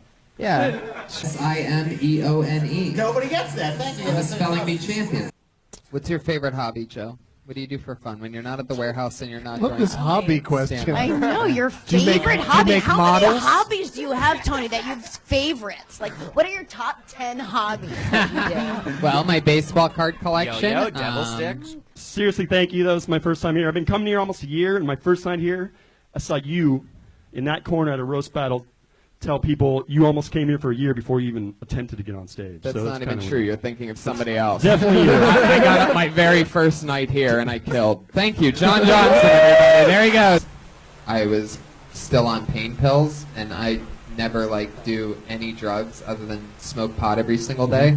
And I felt so fucking good, and I could totally fall in love with those. Like, I totally could see how so many artists just fucking love it. Oh my god, it makes you so warm and cozy. Babadook is like the only one worth watching, so there you go. That's my gift to you guys for coming out on a Monday night. Strangers. A movie that will fucking scare you to the soul. Anyway, it's Bush on it, like attached to it. It's all right. It's a very pubic beard. Has anybody told you that before? Most days. What do yeah. you put in that? Nothing. Shampoo. I mean, I don't know. I can't grow a beard because I'm like. This is some Tony Hinchcliffe male envy. It's Right true. now. It's true. I'm Some jealous. beard I can't envy. grow. I only grow a little bit of patchy facial hair and only on one side. So if I don't shave for a few days, it looks like I got bitch slapped by a coal miner. It's really embarrassing. Like, it's just little patches, like dirt. No, I just want to make sure that we're not hurting you. You're 2 weeks in. You have to know that everybody's bombing 2 weeks in. Everybody. Everybody. Hard. Just 7 like years you- in. Yeah. Just like you're talking about Netflix being a bad thing because you wrote it and you had a perspective on it, that's great. And like, I remember a couple weeks in, literally, I remember having this terrible joke. Horrendous. I think it was punchline-less about how pedestrians are the biggest assholes and like pedestrians this, and I went on this dumb rant that made no sense, and it's the one thing that everybody is a pedestrian. And I think you just have to keep writing and not talk about something as awesome as Netflix as a negative. And with your likability, you're gonna, I think, do really well if you want to do that. Are you like me? Do you sometimes just lay in bed and stare at shit until you scared fall asleep? That's what I've always done since I was a kid. I've always fallen asleep scared. I don't know if it has something to do with how I've turned out or anything, but every night. And then it actually got pretty good a few months ago, and then I watched this movie called Babadook. Oh my god. Wow. I watch a lot of movies, and I wasn't expecting it to be that scary. And I specifically remember I had to travel the next day, so I had like a 6 a.m. or a 7 a.m. flight. And I watched it at like 1 a.m. to 3 a.m., and I did not get any sleep that night at all. Like, it was even more different than the usual scaredness. I was like really staring at my door and then the windows and then everything. That movie will fuck with you, man. Stay away from the Babadook. Stick with Kill Tony. Have you seen this movie, Brian? No, what is it It's about? gonna scare the shit out of you. Babadook. You know what it does? You know what the Babadook does that other scary movies really don't do? Is it just shows you that perspective. Like, it just makes you look at nothing. Like, you're just staring down a hallway and nothing's happening until something happens. So it's So all many like, movies nowadays, like I've seen a couple lately in the theater that are supposed to be thrillers and scary, and they make you look down the hallway and nothing happens, and that's like their cool alt twist to the scary movie. It's like, no, give me a fucking monster. Give me Babadook. So is it all just like shock stuff? Is there any plot to it at all, or great. is it just like There's a really super loud noises? plot. Their mom and a son are hanging out, and she reads him a scary story called Babadook. And the shit in the middle of the story, it's just like, and then it kills the little kid, and she's like, "What the fuck?" While she's reading it, but then the Babadook is there. It's there. Maybe, I don't know. No spoilers here on Kill Tony. Maybe I'm fucking with you, and there's nothing down the hallway this whole movie, but you're waiting for it because of the hype. Because I threw some money into Babadook. I threw $5 on it. All right, guys. My niece has kids that were there, and they're so adorable and cute that I started to want kids. And then, like, I have to start, like, ignoring them because they make me want to have kids a little bit, and that thing's coming out of nowhere. Like, I'm 31, and my balls are just telling my brain, like, let's do this. Like, I'm starting to hear it. I'm starting to have, like, man shit go on where it's like, you need to reproduce. Like, some kind of biological weird shit's happening. I've been eating Italian food all week. Did you have an Italian Thanksgiving, or was it a normal Thanksgiving? I didn't have any. I eat weird, so I didn't have a normal Thanksgiving at all, but I just ate Italian food the entire time because I don't ever get my mom's sauce. I'm Italian, and my mom makes a specific tomato sauce that you can't even fathom. My mom once called me, I was very young, and I remember her calling me a cocksucking faggot. And I was like 6 at the time. It was because like I fucking left food out or something. Hey, can we make an announcement, guys? Tony Hinchcliffe is back on the meat wagon. He ate meat All for right, his first time. why are you making this announcement? Because he has been a vegetarian for 5 years, and this month or last week we went to Fogo de Chao, and he ate 22 different kinds of meat. Yeah. And fun fact, I've had a steak every day since then. I just keep going to Whole Foods and buying a steak. Yes. And then I make it. I'm serious. Cyborg, he's almost ready. I had steak and hash browns today for breakfast, and I did some curls and some presses with my new free weights that I bought. Like a little yoga mat, and can I still eat meat and have a yoga mat? Yeah, absolutely. Okay, cool. Life is good. So That's great. Do you feel different? Do you feel like you have more energy? I feel like I've been on like a drug since I started eating red meat again. It's fun. It's almost like some kind of like weird, I don't know, I feel it. I feel that blood. Yeah. Was there any kind of meat that you've had in the last week that was like, oh shit, no, I really missed that the most? I'm not kidding. I've just been eating the same steak. I go across the street to Whole Foods and I just keep buying steaks over. I buy them fresh that day. And then I bring it back, cook it like a fucking man. That's right. You know, going across the street and buying a bag of cauliflower just isn't the same. There's a lot of a lot of Persians here. There's a lot of of Persians them. here. They once hired me to do a roast for All the Persians at once? Yeah. They all had book bags on. It was on, a big awesome. group. They once hired me to roast this doctor guy. It was his birthday, and they never paid me for the gig. Oh, wow. So that every time I think of Persians, I think of those Persians specifically. Well, I wrote jokes for and had to make fun of this doctor douchebag that wasn't laughing at anything, and then they didn't pay me. Because he was mad at them for having some guy making fun of him. Yeah, that sounds terrible. Yeah, it was horrendous. Well- That I would ask girls questions, like look under the stall doors and stuff. My main thing was like looking under a stall door when a girl was peeing. Because I was once caught by my mom jerking off. Like I wasn't actually in the motion, because sometimes she would just walk into my room when I was growing up, which was weird. So I would always stand in a certain area of my bedroom that had like a dresser and a TV, and I was basically just like jerk off against the closet sort of because things were blocked. And I remember one time I didn't jerk off before taking a shower. I, being the young genius that I was, decided to jerk off after a shower, and I had a towel around me. Yeah. And I'm jerking off, and my mom just walks in, and she's like, "What are you doing?" And I took a step backwards. I'm like, "What? Nothing." And the towel's around me. Just a fucking fool. There's something about a towel sticking out that you just cannot deny. And back when you're younger, the boner like sticks up. You know what I mean? It was different. It was different. Now it like levels out, sort of like a level. You know, I like measure stuff with it now. But back in the day, it used to just fucking like just fucking used to thump, man. I used to be able to watch my heartbeat in it and shit. Like I would know exactly I'd be like, okie dokie, I'm at a solid 120 beats a minute right now. Very good. Like gin and tonic was my first drink starting off as a child. I don't know why. That's what they taught you. Not mine. Mine was a good old Lynchburg lemonade. Back before What? there was Mike's Hard, Jack Daniels made Lynchburg lemonade, and my Right. brothers took me frisbee golfing one time, and I had 2 of them, and I was fucking rocked. Oh, I was the happiest fucking 15-year-old boy in the world. I was shit-faced. Awesome. It was great. When you have a big penis, and I'm not going to be braggadocious and say that I do.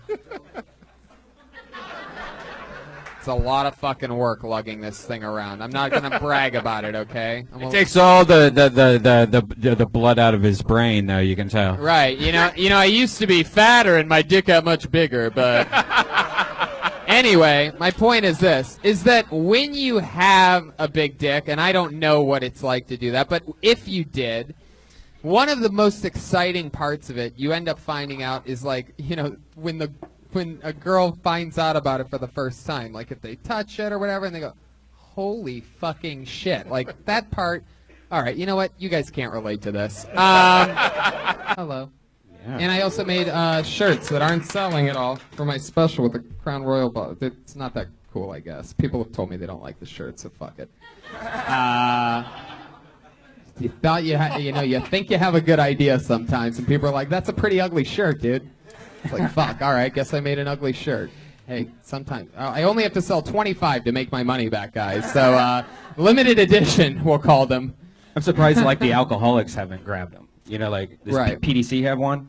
No. I don't give them away for like free either. Yeah. I'm one of those guys. It's like, yeah, I don't think any of my friends are gonna sell my merch by wearing it. You know, I throw the toilet paper roll in the toilet every time I go to a public bathroom, and there's just air dryer machines. Right. Because I hate air dryer machines more than anything, and I want them to know that if they're trying to save paper, I'm going to throw a toilet paper roll that's fucked up. in the toilet every single time. That's Why do something you that I hate do. hand dryers? Yeah. A lot of reasons. First of all, they're stupid as hell. You have to wait like 2 minutes. None of them work efficiently. And also, when you hit the button, it's the most annoying noise of all time. Like, they haven't. We can put people on the moon, but they haven't figured out how to play Kanye's new album when you hit go on the air dryer. I'd rather hear the air dryer than fucking anything Kanye's. Fun storyline with us is that as much bullying and making fun of people that I do, Jeff was the one that when I started stand-up here was hosting all the open mics and would literally shred me to pieces. So you got to start your bullies young. So Yeah. you bully them, Yeah. and then you move on, and then they become a bully. Right. That's how it happens. It's beautiful. It's PDC, one of my best pals in the back alley last week, and our Gross. phones make a bunch of noise. And I go, wow, why are our phones beeping? And he goes, it's an Amber Alert. And I go, isn't it crazy that we live in a time where technology is so powerful that you can be made aware that somebody in the area has been abducted via your phone? And he goes, there's a way you can shut that off. And immediately, like some people would be like, "Oh, really? How?" Or "How do you know that?" or whatever. But instead, I just see dollar signs, just pa-ching. Literally, just a new 4-minute chunk now. That you know what I mean? That all has to do with exactly that. And then I go into it more and what a piece of shit he is and all that stuff. I was a vegan for 5 years and I lost all this fucking weight. And then I got busy with work and I started being a lazy vegan. So my body just started eating any muscle that I did have. And then like 4 or 5 months ago I stopped and started eating like a human and fucking working out and shit. Oh yeah. You have black neighbors? Well, I have a black neighbor. Is he featured in One Shot on Netflix? He is not. No, okay. Thank you. But didn't you date little Esther for like 3 years? No. She's like the dirtiest. No, girl I of all didn't. time. Nothing that you just said is true, Brian. Anyway, Wow. We've found Tony's weak spot, everybody. you said I dated her for 3 years. We dated for 11 months, and it was literally 8 years ago, for those of you keeping track, Brian Redband. but didn't she never took a shower? That's She not took true. baths with Showered dogs. She every- pooped on the floor in the kitchen. Every single day. The stuff that you're talking about is just all funny stories that we've told. But she did do that, right? Hey, did No, her she showered downstairs every look day. like crumb cake?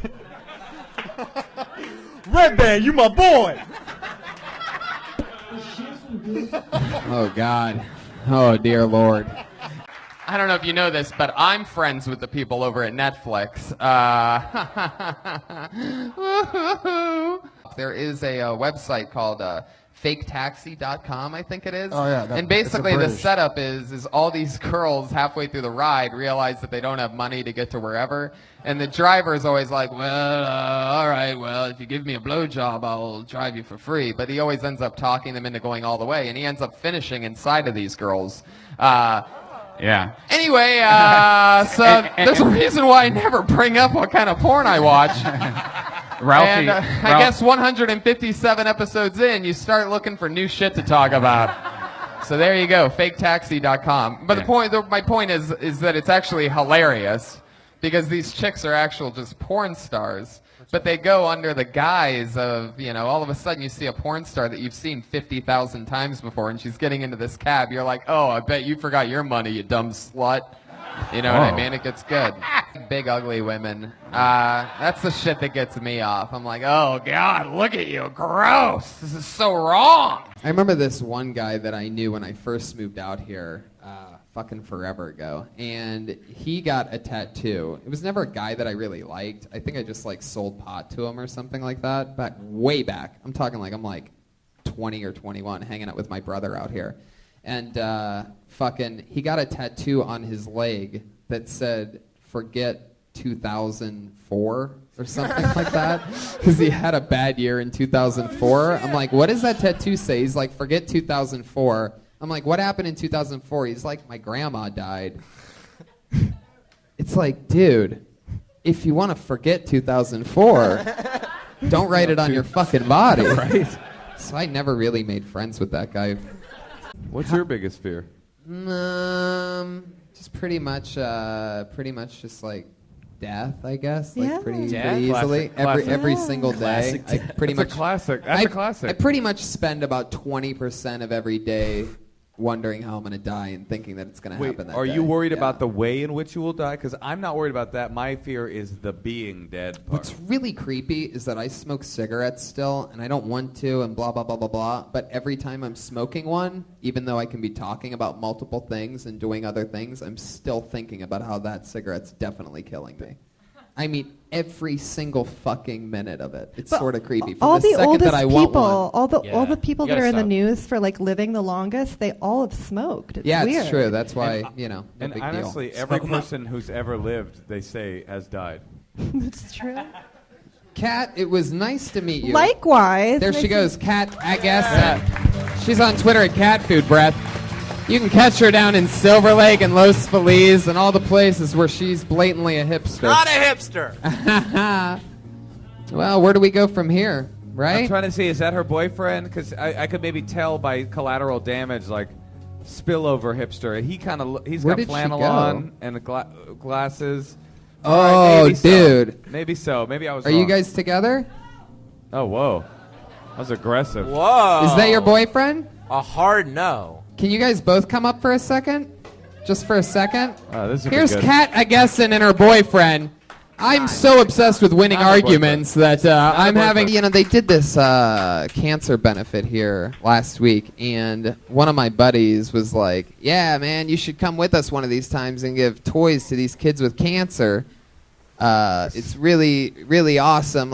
We were hanging out and we made friends with him. I was hanging out with this one guy. He's the leader of all the cancer kids because he's had it the longest. He's 18 years old.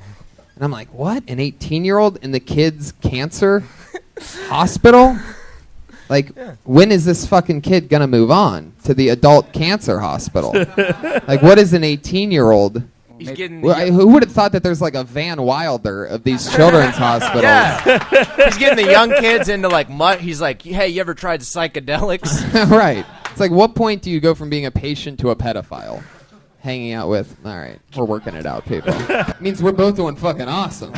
We live at the farmer's market, motherfucker. Mangria. We live underneath That's in where the I sewers. That's where I drink delicious mangrias at 3rd and Fairfax. Rapid Bowl. That's a great place, man. We started a wave up. Don Barris, we were at the one side of this place. Yeah. We actually got it halfway through the whole entire place. Yeah, I started a thing. I guided Don to begin it, but I became obsessed with us starting a wave that I've never seen the beginning of one. That's what's amazing is starting the wave is the best thing. And, Yeah. and it was my first time. I don't know what my gut made me do it, but I'm like, Don, when I say go, stand up, and everybody, and I like yell, I'm like, you guys are either in or you're out. And everybody's like, what's this guy so confident about? And we just started doing it like, whoa, and it would Yeah. go a little bit farther, and those people would be like, what are those guys? You'd hear the roar, whoa. And then it would skip. Like, people would just stop, but then, like, But way you'd down. see people like way down, like, oh, they're starting a wave over there. Let's wait like it made it. It was great. It was like one of those really cool moments, you know, just controlling thousands of people's minds all at once. Yeah. Anyway, you're so funny, Pat. You're so cool, dude. You're like the hippest guy I know. You seem like you'd be like the most fun person at a party. Whew. He's pretty fun, Tony. He is? I don't know what it's like to have real friendship. I don't have that with anybody. Fun fact. You would think I'd have a lot, but no one.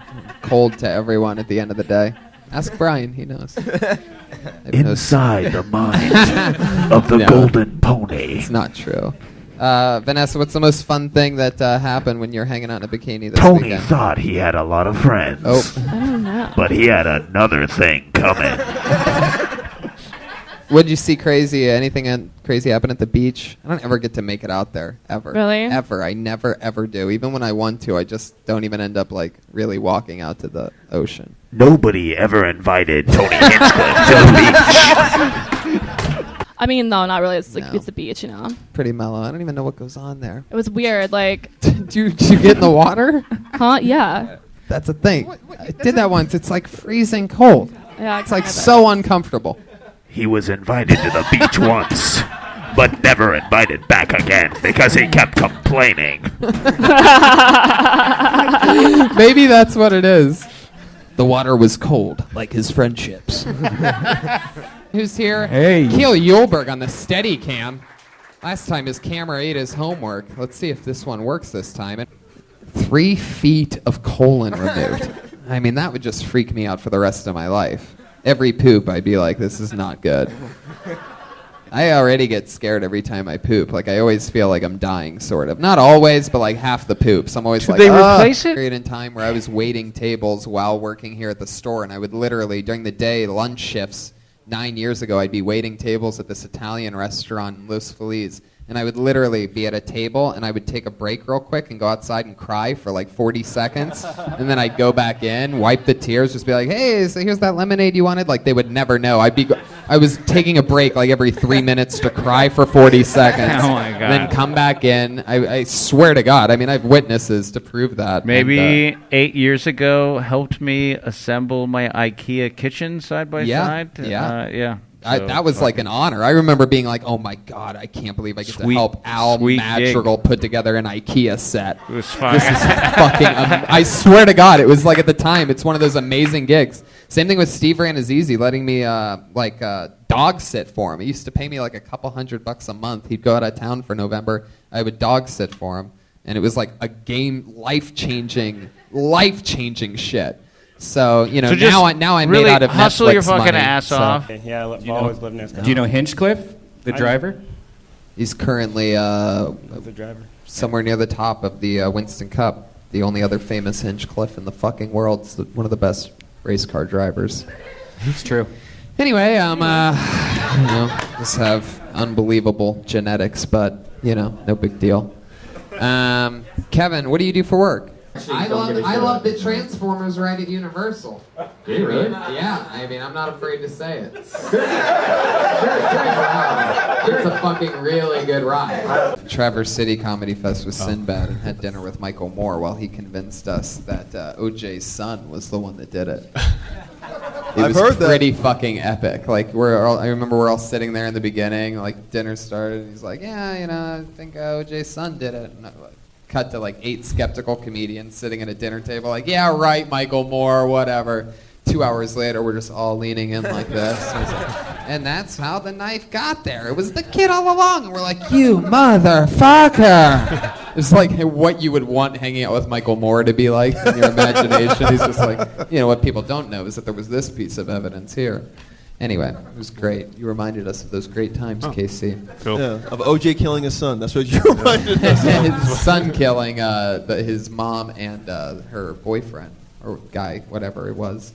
Hey Dude was a good one, yeah, for sure. Remember Zeke the plumber? Dude. Zeke the plumber? That episode scared me. Yeah, it was scary. It is funny. Like when I That's was the in high audience. school, we moved to this very Jewish suburb of Youngstown called Liberty, which is like all Jewish kids, but like the ones that were, and it was very rich too, but the richest ones were always, their kids were always like the most hippie-ish ones. You know what I mean? Shows of a comedian's career. That's going to be mine. Wilbur Theater, 1,700 seat capacity. I think I'm about 130 tickets sold. So if you know anybody in the Boston area, I mean, I think I went in a little bit too far over my head. And if you know anything about me, I really believe in myself. But I'm a big fan of that show, and it was recommended to me after I watched Netflix's One Shot so many times. That's the Tony Hinchcliffe 1 hour special on Netflix. I know some of you may not know that I'm one of the first comedians to ever debut my stand-up on Netflix, but you just so happen to be at his show right now, so fuck yeah. By the way, which reminds me, I'm going to toot my own horn. Saturday night, I met Kanye West. Did you? Yeah. There's a celebrity story. What was that slave like? I said, I called him a genius, and I bowed in front of him. I go, "You are a genius, sir." And he laughed and said, "And you are the host of Kill Tony," and I love that show. And so shout out to Kanye West, who listens to every episode. Big Jesus Christ Almighty is what I call him, but it's actually really funny. I mean, fun fact, I literally only work in an office officially in any capacity annually for 1 week from 10 a.m. until, like 10 p.m. during the week of the taping of the Comedy Central Roast. I help write for the celebrities on the roast. Today was my first day doing that office job, and I, indeed, spent a lot of the day doing that on the chair. That is one of the interesting things. You lift up the weight, you lift up the thing, it goes and it comes back up. Yep. I sit down and I put it back down. I spin around over and over again, thinking about these fucking dumbass celebrities that I have to make fun of. Yep. And I just keep doing it over and over again. So I can actually relate to the weird chair. Somebody said the other day Tony has vocal fry. Yeah, they and told I me. and I googled vocal fry. I had no idea this was even a thing. And if you look it up, it's fascinating. But Yeah. recently, people have been going like, "Hey, my name's Brian." I actually don't have it that much on this show, but when I am listening to, like when I'm on Rogan, I do get it because I'm just sort of like chilling and he's doing most of the talking, and then it's like, yeah. I go like, yeah. You hear It's that? kind of- yeah. It's a popping noise. You guys all know what it's like. I've been sitting across from Rogan. In Nashville, a guy named John Rich.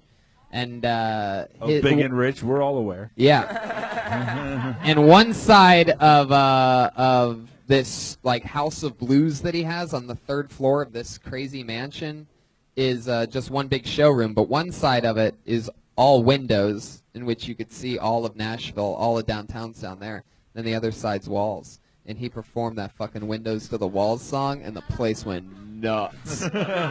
It's one of those, not really that funny, but it's just one of those stories where, like, we were literally, you could tell everybody was, like, into the song, but everybody's also like, can you fucking believe there's windows and walls? What the fuck is happening, man? It's all windows and all walls. While listening to the music, it was mind-blowing. One of those, like, total eclipses. Oh, fucking Keel Yulberg, the guy that taped my 1 hour special on Netflix, One Shot. Keel, right there, everybody. According to a lot of people on Twitter that watch my special, they think he has Parkinson's. So he's the camera guy. I like Drake. I'm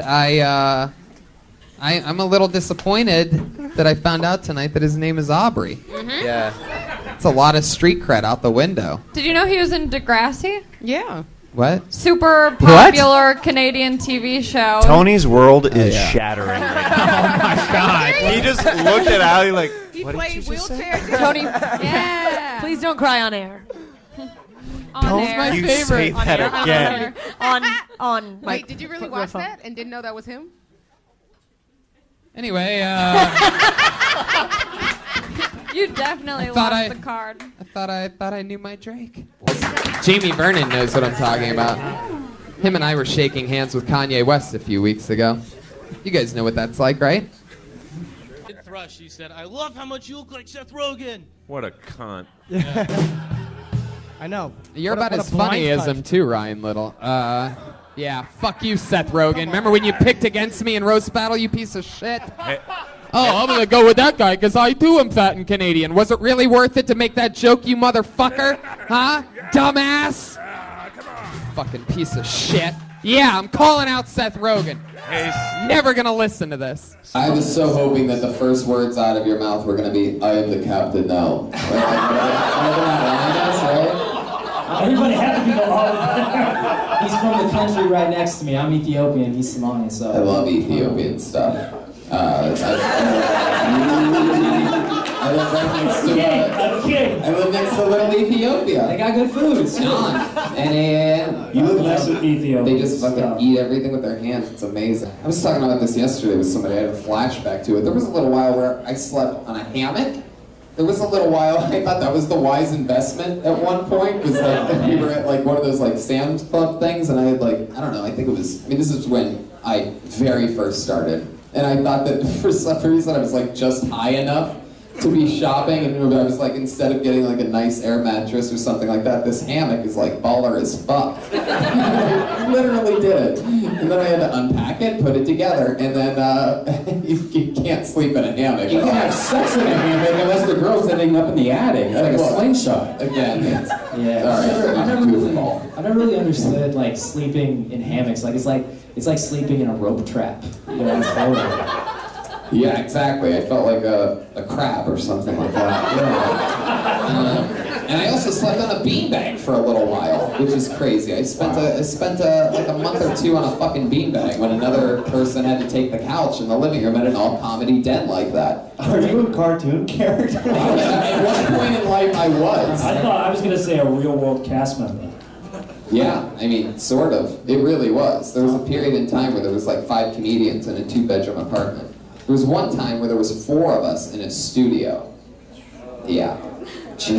And then a movie studio? And then I became, what I am now. Hey Tony, how hard was it to do that as a comedian, live in a studio with 3 other people? Charlie Rose. Are any of them still there? Are you the only one that made it out? One of them is still doing stand-up. Tony, when you look back at that point in your life, do you reflect and you're like, wow, I've grown so much as a person, a comedian, and a realtor? Well, the thing is that I think I was as great as I am now back then, but other people just hadn't noticed it. Do you miss some of those days? Do you miss that time of your life, Tony? Do you think back to the I do. I remember the first thing that I ever wrote on all of TV was the roast of our new President of the United States of America, Donald Trump. And it wasn't if you look, the quality of the roast dramatically started increasing on that roast. Maybe it's a coincidence, maybe not. And he became president. What the fuck was my point? Oh, I remember watching that. I saw that for the first time. I was on the top bunk of a bunk bed in that apartment, and it was on the TV at the end of the thing. Crazy shit. Now, Tony, bunk beds. I was in a fucking bunk bed when the Trump roast aired. Tony, would you ever switch from the top bunk to the bottom bunk just to get? I see what you guys are doing now, and I'm rotating us out. For a while, I enjoy it because a lot of the listeners of the podcast don't get to ever really find out that much about me. But at this point, I'm going to change it around. We got married after we knew each other for 3 months. Ooh. Got Yikes. drunk in Vegas. Oh fuck! God no. Came home married. Oh Jesus fucking Christ, man. So it was 3 years of couples therapy before I was like, this is retarded. Yeah. Yeah. Do you drink? You don't drink a lot though. Every single night of my life. Oh, you do? Every single night. It's something that most people would never guess about You've me. found a soulmate. I have probably somewhere between 2 to, I don't know, 5 drinks a night probably. though? I'm 32, and I've been living this exact lifestyle for pretty much 10 years. In fact, right before tonight's episode, Brian and I had a one-on-one talk, and I literally mentioned about how I never take a break. It's pretty interesting. What's your and I drink? smoke more weed than probably, unless you're as close with Snoop Dogg as I am, probably anybody you know. Okay. What Well, is your drink? Whiskey and Coke, Crown Royal and Coke. There you go. I don't ever day drink, and I don't ever drink until pretty decently late at night. Helps me That's sleep. kind of what I don't day drink either, unless it's like even the if 4th of July or some it's shit. I'm weird with that shit too. People are always like, Tony, you're not having a drink. It's like, nah, I just don't drink during the day. It's something I don't do. Yeah, so Tons of pot. I cannot. You would never guess how much pot I smoke. No, before a big meeting, tons of pot. Before this, tons of pot. Day Everything. weed is writing, okay. writing, tons of pot. I know how much pot you smoke. That's why I thought you didn't drink that much. I know. I do Because it all. Because I do yeah, it all. But I've like- never tried any other drug, and I don't like even take aspirin and shit. Really? Oh Yeah. well. What do you do for headaches? I never get sick. Headaches? I swear to God, I never get sick. You just- you I just- used to get. I used to get headaches, but You I just don't. ride out the headache? You never get headaches? I don't get headaches anymore. Holy shit. It's a whole thing. I smoke enough pot. My body's just a purification system. Wow. All right. My brother Donnie Hinchcliffe is somewhere. He's a badass motherfucker. Lives in Venice Beach. Comes out to the show. Get a little poster. Go get it framed. How many pictures of your face are in your living room right now? A lot of them. And actually, I'm planning on doing a photo shoot, and I'm going to fill my entire apartment up with pictures of myself. Something I realized I'm going to do. It's going to be really funny. Some of me, like, doing certain things, and, like, you know, big pictures of me. Nice frames. It's going to be good. Like, I used to work at Starbucks, like, a long time ago, and I could tell you, they made me wear a baseball cap and a green apron, and I didn't like it one bit. It ate at my fucking soul every second. Blue brings out my eyes more. All right, that you impression been has doing never comedy? worked on this show. CVS. That's CVS. Yeah, CVS. Walgreens. That's CVS. Walgreens still sells getting that cigarettes? money. Do they ever? Represent Yeah. American spirit. That's all at TonyHinchcliffe.com. Your website's down right now. Is it? Yeah. Oh, boy. So you got hacked or something. Thanks for telling me now on a just- live I show. just- I don't know when you found that out at I any just found point. out on the way here. On the way here? Yeah, because I was looking at your website to find the dates before we went live. It's down. Yeah. Well, there you go, people. It says it's expired. It's a real live show right in front of you. Just got the news broken to me that my website's down. You saw me earlier and you didn't tell me. I could have easily have sent No, a text. I to literally someone. just found out, like, All right. right before I went. Well, if anybody's listening to the show that knows how to fix my website, do that real quick. Breaking news, my website is down. She's Kim McVicker. I used to have an Italian teacher named Miss McVicker that I hated. She hated me. I think we all did. You never saw him do anything? My mom once caught me jerking off. I had a towel wrapped around my waist, and she walked in, and then the towel was, like, sticking straight out because I had, like, a young boner, healthy, like, young stallion boner. I once performed one of the first road gigs that I ever did. The great Sam Tripoli told me, he goes, hey, you want to open for me in Modesto, California? And on the way there, and I was excited about this. Like, it was like my second road gig ever after La Jolla. This is literally, you know, I've been doing it 9.5 years, almost 10, and this was literally like 9 years ago. And on the way there, this 4-hour drive, I didn't want to be like, I remember I didn't want to be like annoying or anything, you know? So I just asked once, I go, you know, what's this show that we're doing in Modesto? And he goes, bro, you're going to love it, dude. It's a convention of 7-Eleven owners from around the world. They all come here once a year to meet at this thing. And I laugh. That's right? a very good Sam Tripoli impression. And it takes place from between I laugh. 7 and 11. Yes, very good. 4 hours. But I laugh at him thinking that completely it was a joke. And I remember thinking, my God, that would be fun if it was actually 7-Eleven owners, because I would be able to, like, write jokes about, you know, fuck this, I prefer Chevron, you know what I mean? I would have had a whole take on it. But I didn't want, again, I just was like a young kid, and I didn't want to be annoying. I was so grateful to be on the ride that I didn't ask him. I didn't go, are you kidding? So I totally thought he was just kidding. And then we got there, and it was actually a convention of 7-Eleven owners from around the world. My point is basically I've also performed in India before. And it was in Modesto, California. Tony Hinchcliffe with the slow burn, ladies and gentlemen. Even though we interrupted his momentum, he still followed through. But that's a true At the story. beginning, I was. Do you think it's too strong, Tony? Because you smoke. You're a pro. Yeah, I do. I love it. That's why I can only smoke so much. I take like baby hits just throughout the day and night. Yeah. Just little baby hits here and there off of a joint. A lot of people don't know this. I don't ever talk about it much, but when I was younger, I umpired Little League Baseball. Yeah, cool gig. They pay you up front. Each coach gives you like $20 each. You get $40 for a fucking hour. You have fun. You put the fucking mask on, and you're in a zone. I was hoping nobody was ever gonna find out that I performed at that pizza joint that weekend. And it just happened on a big episode, motherfucker. 23. You're in Corpus Christi, Texas, one of the godforsaken places on this planet. That just truly the worst. I actually did a guest spot when you came by the pizza place.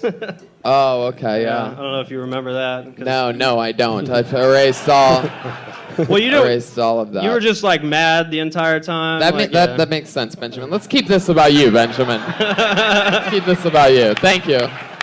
You got me there, Benjamin. Very Tony's good. secretly working the pizza parlor comedy. Very good. Yes, they pay a lot of money for a pizza parlor. Shout out to my agent Ari, who's somewhere actually here. They pay a lot of money. It's a fucking pizza parlor, though. I was furious. The golden pepperoni. It ate my soul immediately. I realized what selling out really felt like. There, I realized that it was a fucking pizza parlor. I mean, and a pizza parlor is just a pizza parlor. Exactly. So, last night, the guy that opened that show was on the show, and he goes, yeah, I worked with you at a pizza parlor in Corpus Christi. And son, you were actually the feature at that was us. Yeah, we did the pizza at parlor. that pizza parlor in Corpus That's right. Christi. Same microphone, And the too. crazy thing is that at that show as well, the sound went out for you. Yeah. Just fun facts. So we're saying maybe it's you. Could be me. I don't know. Yeah, doing stand-up. I get high. Yep, he already said that. You must get high a lot. That's all I do. I feel like when you. you I were feel there like first time with Joe, I brought weed down for you. We were smoking in the green room. That's why they just go out the back and see Oh, Flemo. I do remember Yeah. you now. I was like, who the fuck is this guy? he'll be- And it was you. Yeah. And it turns out you're the maintenance man. To this day, I didn't know what the fuck you were doing in that green room. It was incredible. Getting high. Now it all makes sense. I mean, this is a live show. Nice. Yeah, mine too. My mom also started an entire riot at a Little League baseball game that I was playing at. What? Yeah, it was an interesting thing. So it's the end of the baseball game, really tight game. This is fucking Youngstown, Ohio, and I think I'm like 12 or 13 at the time. And They were using you as a bet? yes, that was me. Was the game so tight you couldn't get in? Yes. Continue. Okay. And my mom ended up. My mom, in an unheard of maneuver, there was this African American woman who, when the game ended and we won by like 1 point, goes, "You guys are all a bunch of cheaters," or something like that. Like there was some close call, and she was like being really aggressive. And my mom, in public, at a baseball game, Called in an you the unheard of maneuver. Thank you, Tommy Chong. You have the comedic delivery of a hijacker of a show. thank Yes, you. she dropped the N-word. no way. Oh, dude, that was in big. front of my entire baseball team, and in front of that African American woman and her husband, who was waiting on the sideline. Thank God it wasn't a basketball game. Was a sheriff. Yes. And the lady that my mom called the N-word was a judo instructor. My mom got her ass beat in front of all my What? friends. Yeah, it was God, your crazy. mom got your. Yeah, this was obviously like 20 years ago. Holy but shit! They had to that's scar you. That's Youngstown shit, though. Like it's a different type of N-word out there where. Did she So, hip Tony- throw her? She I'm- fucking go over the top? My mom's a thug too. She's 75 now, so that would have put her at like 55 then. Wow. Yeah. A black judo expert. She was a Bluto instructor. All right. Yeah. And it ended up being an entire brawl between both. That's how it started, was my mom and this lady. Cut to her husband coming up to break it up, and my head coach getting in, and then there's every sideline and every kid was fighting. We were pulling our moms off of one another. It was ridiculous. Oh man, Shane, you a good inspired me old-fashioned to. race war. I love it. talk about that for the first time. Yeah. Tony, how old were you during that brawl? I think I was 11 or 12. And That was- did it change you, or did you have PTSD from that? No, that was, I'm telling you, my hometown was fucking ridiculous. I have stories, never-ending crazy shit like that. You have to look up Youngstown. It's a crazy... I used to go through it. Cause was. Everything's gonna be all right. Go fund me. Go fund Did you guys raise a lot? It was a lot of people, yeah, probably 200 people. So Very cool. Oh yeah. All right. Anything else? I keep doing this. I mean, well, you know what? What'd you just say? I have a question. Why did you drive a Mercedes, right? No, stop, Jeff. We're not going to talk about this. No more questions. Like what? All right, now I sort of want to know. What is your question? You drive a Mercedes, right? Yeah, he does. Why did you get that and not a BMW? There's no way I could answer this question without sounding like a huge dickhead. I want to hear It is the question we all want to know, Tony Hinch. I often fall asleep I always keep my hallway light on, but I close my bedroom door, but that little crack underneath my bedroom door where there's a little bit of light, like I always like fall asleep like staring at it because I always am expecting to see like 2 feet standing outside of it, and I don't know what I'm going to do after that, even if there was 2 feet, but I always sort of like fall asleep scared just staring at it. I think it's from being raised in a tough neighborhood as a kid. All right, your turn. Any special things that you have like a special knack for? Like mine, for example, like back when I wrestled in high school, I had an incredible knack for being able to bridge powerfully because I was always almost getting pinned continuously. So I built this incredible ability to really just pop up a few times at least if the person was fucking crushing me in a match, and I would just be up like on my head and I'd spin out of it. I'd have a few shots when I had energy to get out of it, and it was like a big thing that I was sort of known for. I'm not really afraid of much. I don't know. Ghosts? Anything? I think it'd be cool The to dark? see a ghost. What? I think it'd be cool to see a ghost. Sure, yeah, the rest of the what are you world afraid agrees of? with you. It's never happened before. You're It'd not also scared- be cool to see a unicorn. Yeah. The point guard on my team back in grade school used to always cry. He would start crying the second we would go down by 1 point. But if we got the lead, he would just stop crying and be really good again. But then if they made another, he had a horrible crying problem. You ever cry? I'm not that big of a crier. And it is. Oh, hello. Oh my God, we have a phone call. Look at that. It's hello. Yeah. Hello there. Oh, hello. Yes. Is this Tony Hinchcliffe I'm speaking to? Yes, it is. This is your new father-in-law from Australia. Oh, hello. How are you, new father-in-law from Australia? I'm not doing well, Tony Hinchcliffe. You married my daughter without my permission. This is really... I don't think anybody really knows the storyline that's happening right now, but I got married this week, ladies and gentlemen. Yes. To my... No, don't do that. What are you doing? Moshe, stop it. The Chicago guy just shook Tony's hand with his bloody hand. Son of a bitch. I used to eat steakums as a kid. My mom always made sure that they were in the freezer, and that's one of the ways that I know that I'm sort of really just white trash. Well, you are from Ohio. Yeah. I mean, it's just real confirmation when you were sort of raised on steakums, when it was one of your favorite things, preservative-filled steak strips. Mm-hmm. They're great. You just throw them in a frying Add some pan. peppers and some mushrooms. They're cooked in 1 minute or something. Yeah. It's flip after 30 seconds. Yeah. Oh. Diva sneeze, you mean you sneeze like Tony? Yeah, that'd be funny if I was able to have the ability to sneeze. I've never sneezed in my life. It's true, actually. How old's the one? One is 5, one is 4.5, and one is 7, and then one is 7, and then one is 12, and one is 14. What does this woman's pussy look like? These are No, it's 3 different families. I know, I was trying to do a thing, but thank you. However, those are a lot of my favorite roulette numbers that you just named off. So. Oh. Yeah. One of those always comes up. Nashville. Tony, when's Kill Tony going to Islamabad, dude? That's a good question. I don't really know. Talk to my great agents over at WME about that. Okay, thanks. How long were you in Germany for? I think the question is, how long have I been in the States for? Sure, either one, Anna. Okay. You're a real smartass. Do you know that? Yeah, I know. Lesbians hate me, by the way. Little fun fact is they just like when they look at me directly in the eyes, they just see like Well, red or something like that. that's It's a always good been one. that way. They see competition. Yeah, it's true. It's true. I was going to say, no As much as gay guys love me, lesbians hate me. Some type of biomolecular engineering super genius student, right? Didn't he scan your brain or something? Yeah, at yeah, one he point? did once. Yeah. Well, what's the that? secret? Okay. Is it? Yeah. Very, no, it's it's a beautiful secret brain. study. Very nice activation. I like.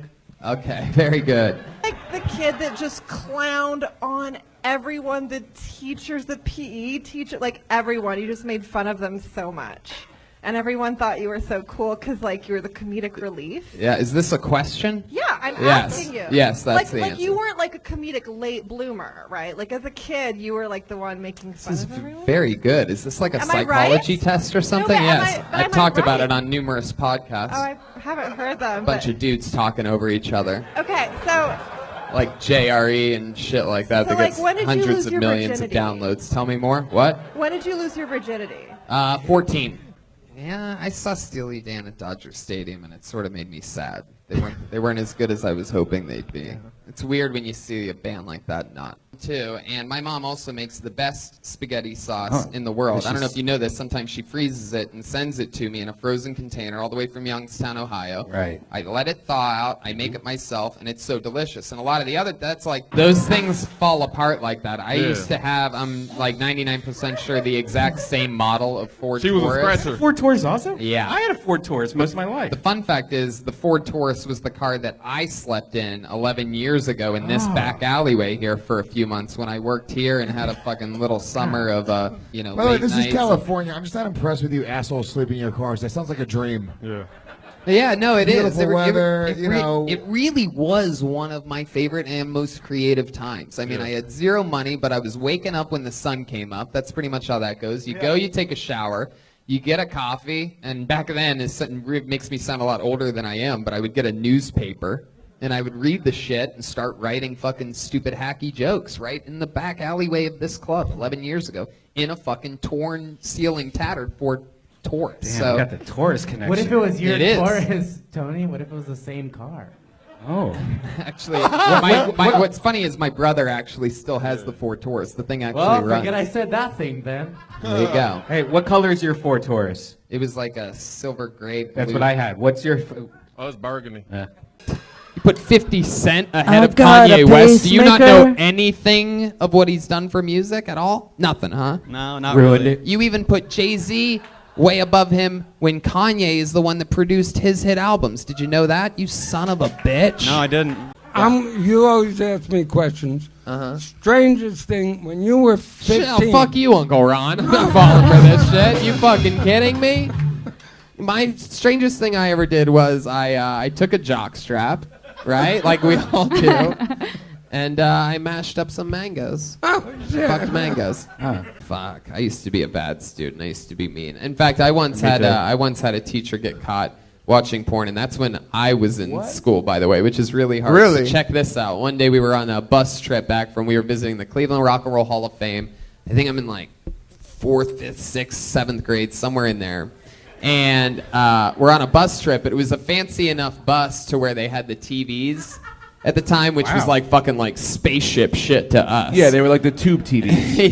yeah. And but you had to put it on an actual VCR. It was still no DVDs yet. And so he had a VCR in. It was supposed to be like fucking Titanic or some shit, or some like Free Willy or something like that. And obviously he had recorded halfway into it. He had back then you would record porn if you ordered it back on a regular tape, and it just went right into it. And you should have seen this guy stumbling and bumbling, trying to get up in the VCR, like stop, while the kids, me and my friends literally almost died that day laughing. I mean, at a porn being on that bus ride. What an idiot. It was unbelievable. Mr. Mancini, Did he lose his Youngstown, job? Ohio. Never forget. There you Mr. are. Mancini. Hell yeah. I actually was just thinking back at this science project that I once did where it was like the dumbest shit ever. I had to do it like the night before everybody else had done it for weeks, and I decided to test whether it was like alkaline batteries were better than non-alkaline batteries. So my plan of doing it was to just have a flashlight go, like one with Duracell or one with alkaline and one without, and it was stupid because I realized halfway through the night that neither one was going to go out through the night, so I wasn't going to be able to get a real read, so I lied on it, just like Which one you did you and that say? brings me full circle back to Josh. Did you I have lied like on that. a twist at the end, like the whole time that non-alkaline was No, better? I just or- lied through it and got a C. That's pretty much it. I remember just getting barely getting through it. What kind of? I don't relax. What And kind you got of? a wedding ring on. Thanks, Eric. You know, I remember that I was telling her, I was like, when do people pay? She goes, they always pay Tuesday. Yeah. Because you want them to bet on Monday Night Football. Yeah. And I go, what happens if they call you and they're like, hey, I can't pay. And then she got silent. Yeah. Like, this is on me role-playing with her. Yeah. My mom was on the phone calling into the podcast, and And I there's was just this like- moment of a few Yeah. seconds of powerful It silence. scared me. I was like, I got the money, I'm sorry. And then I go, what if I'll pay you tomorrow? I'll pay you on Wednesday. She goes, there's no such thing as Wednesday. I was like, She is all right. a legend. I'll be by later with the money. She's just as scary as she is funny. Guys that were hosting the open mic when I started. Ryan O'Neal, the first MC to ever bring me up, my first time ever doing stand-up. That is true. That was your very first time. You brought like 15 people. I had no choice. That's The right. Entire audience. That's how I do it. You know what I mean? I always have a support system with me. That's what tonight is. All these people are here to laugh at me. You've upped it from 15 to however many are here tonight. Yeah, You- exactly. You've succeeded. We're increasing. You guys are hilarious. Always have Thank been. you, sir. Always will be. True. Unbelievable Comedy Store MCs, which is where this sort of stemmed from, was me hosting a lot, watching people do 3 minutes, and then we go up and down. And shitting on them for the next 6. Yeah, exactly. Pretty You're much. like, why give them 3 when we can give them 1? Yeah, absolutely, and just fly through it. So I'm excited you guys are back. Ryan O'Neal, for those of you that might not know, is fighting Luis J. Gomez. Yeah. Who here is a Luis J. Gomez fan? Who here is a Ryan O'Neal fan? Wow, look at that! You're getting finally. a little. You're getting the. Finally. You're They're getting outnumbered. You're getting the Kill Tony bump tonight. Yes, I definitely have. I'm going to be honest with you, Scott. I have a 4-month-old puppy right now running around my house. And one of the cool things that I did a couple weeks ago is I watched the Netflix version of The Dog Whisperer. It's called Caesar 911. And I was amazed by the 6 episodes that I saw. I learned a lot, not just about dogs, but about human behavior and whatnot. And then I was bragging about it here or somewhere else and about how amazed I was. And they told me that all those dogs on that show are professional actor dogs. And that I got fooled. God damn Is it. there any truth to this? Do you know about this? I know nothing about that. I mean, It's not true. my dogs that I train might look like that, but they are not paid. They're not paid off, right? it's not no true. actors. Thing. I've gotten good at flying, so I sleep like a baby. I got the big fancy Tempur-Pedic neck pillow, the biggest one possible, like one of those fucking linebacker things. I have the $37 eye cover. It's $37 fucking dollars. Hell Can you yeah. imagine how good it must be? It's basically a Tempur-Pedic fucking eye cover. It's thick. It's crazy. Looking down, and I'm looking down, and my eyes start to focus that the guy to my left in the middle seat is texting. So I'm looking, even though it's something I never do, I look at the text message, and it says, yeah, where are you at? I'm stuck in the middle seat between 2 weirdos. And this is what I'm waking up to. Right? So I'm thinking to myself, how the fuck am I a weirdo? Why, because I was sleeping? Like a baby? Just out like a light? How am I possibly a weirdo? And I start thinking to myself, maybe the guy on the other side of this guy is a weirdo, and he's sort of exaggerating to his friend via text. So I sort of do a lean forward to see what that guy looks like. Fucking badass cowboy looking dude, badass mustache, fucking leather boots, I mean, well-fitting clothes, right? Cool fucking jacket. He reminded me of like the bartender from, or not the bartender, but the guy at the bar in The Big Lebowski, that cool cowboy Yeah. motherfucker.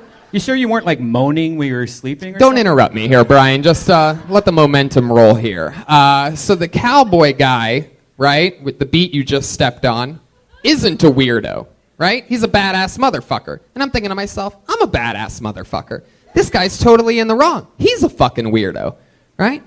But then I became sort of a weirdo because I kept looking at everything he was doing on his phone after that. I couldn't help myself. If the first thing I saw was that I'm a fucking weirdo, what else is this guy talking about? And he's going from one text conversation to another, and I see 2, 3, 4 text conversations all about how he's in between two weirdos.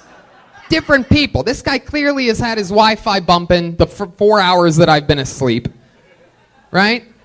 And he's just going from one conversation to the next, and I keep watching. He goes, yeah, the guy to my right on the window seat has the window shutter closed. What a weirdo.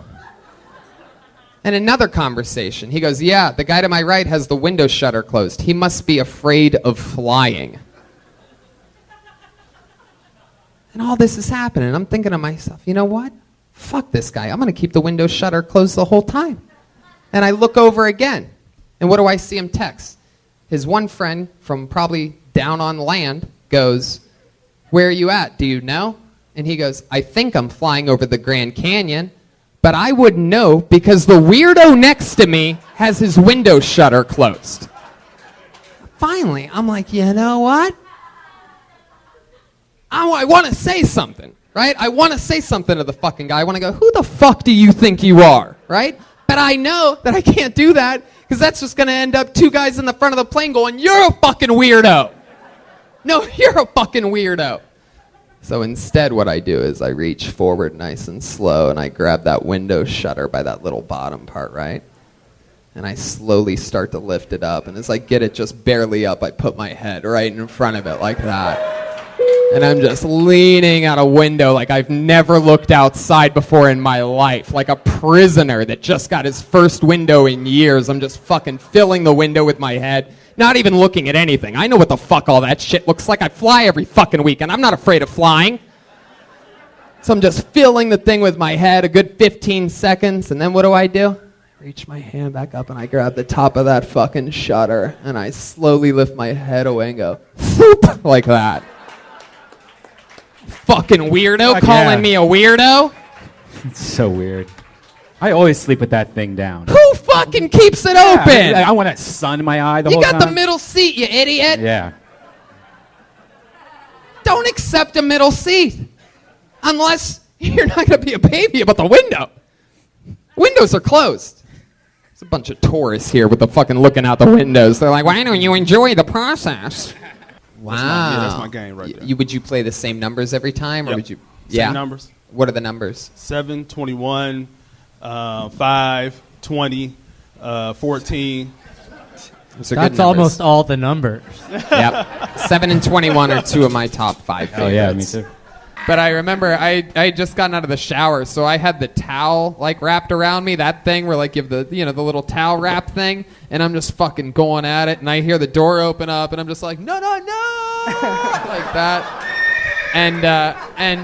And she makes it to the middle of the room, and she's like, what the fuck are you doing over there? Because I'm like being all shady, just like facing the wall in the closet, like, what's up? Everything's good. I'll take care of it. Just put it anywhere. And she's like, what the fuck are you doing? Turn around. I'm like, no, you don't want me to turn around.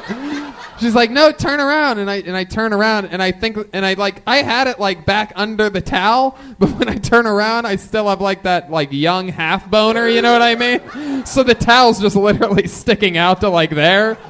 She knew what was going on, needless to say, because I had a big boner. Yeah. Do you have a big boner? Yeah, it got small. It got small after a while. I'm trying to not seem too unlikable to these people. But yes, I also have a gigantic dick, everyone. You know all about this. It is incredible. My wife has full-blown scoliosis. She has pain that she told me. She goes, I never even complain about it anymore. I've had it my whole life. She rubbed Infinite CBD on her back the next morning. No pain for the first time in her life. It was like a miracle. It's fucking crazy.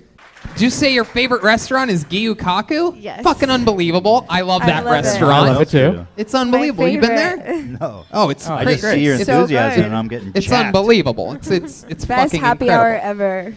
Yeah, I don't day drink, but that's okay. Neither do I. I go there for the food. What are we talking about? What scares a guy like James? I'll tell you mine. I shut the lights off at nighttime, and sometimes I look out because I keep my hallway light on, even though my bedroom door is closed. And I look out, and I always, am afraid to see like feet standing on the bottom side of the door where the light shines through. But there's never feet there. It's actually a good answer. It's one of the craziest things I ever done. I actually went whitewater rafting in West Virginia before. Did you really? Yeah, a place called the Cheat River. How about you? Oh, that's great. Did you ever see me make fun of Mike Epps at the roast Yeah, I of seen Snoop it. I seen Dogg? it on YouTube. That was real cool. I lit that D-Ray. motherfucker up. That was tight. He never saw it coming. He was hosting that thing. He thought I was just some fucking chumpy little white boy just sitting up there. Oh my God. You could tell if you ever go back and watch it again. I always like to do it every once in a while. It's on It was YouTube. such a magical night. Yeah. Tony Hinchcliffe roast Snoop Dogg. And it was hosted by Mike Epps, and you could tell every joke he starts literally like looking at me like this, like he can't believe that I just stay on him for so long, because so many people just went up and started making fun of Snoop, didn't even hit the dais, and I do like 8 jokes on Mike Epps right from the get. So fun. It's an amazing roast. If you haven't seen it, watch it. It's a powerful hurricane of a force. She would pretend to be a 14-year-old girl that just stumbled into the Comedy Store. She was really 21, but I mean, imagine if that was fucking 10 years ago. And Like pajamas. So like imagine what she looked like 10 years ago A when little she was kid. actually 21. I don't mean to give your age away, but holy shit, right? Well, it's funny that you say that because you're saying I walked in here looking like a little kid, and then we dated for a year. It's true, yes. It is true. When I was 23 and she was 21, not only did we date for a year, we moved in together. We signed a lease and everything, and we got a dog. You're damn Where's right. the horse of truth? There you go. And then, Yeah, for but- those of you who don't know, Oh, this is the fucking best part. then Tony and I broke up, and I met Brian.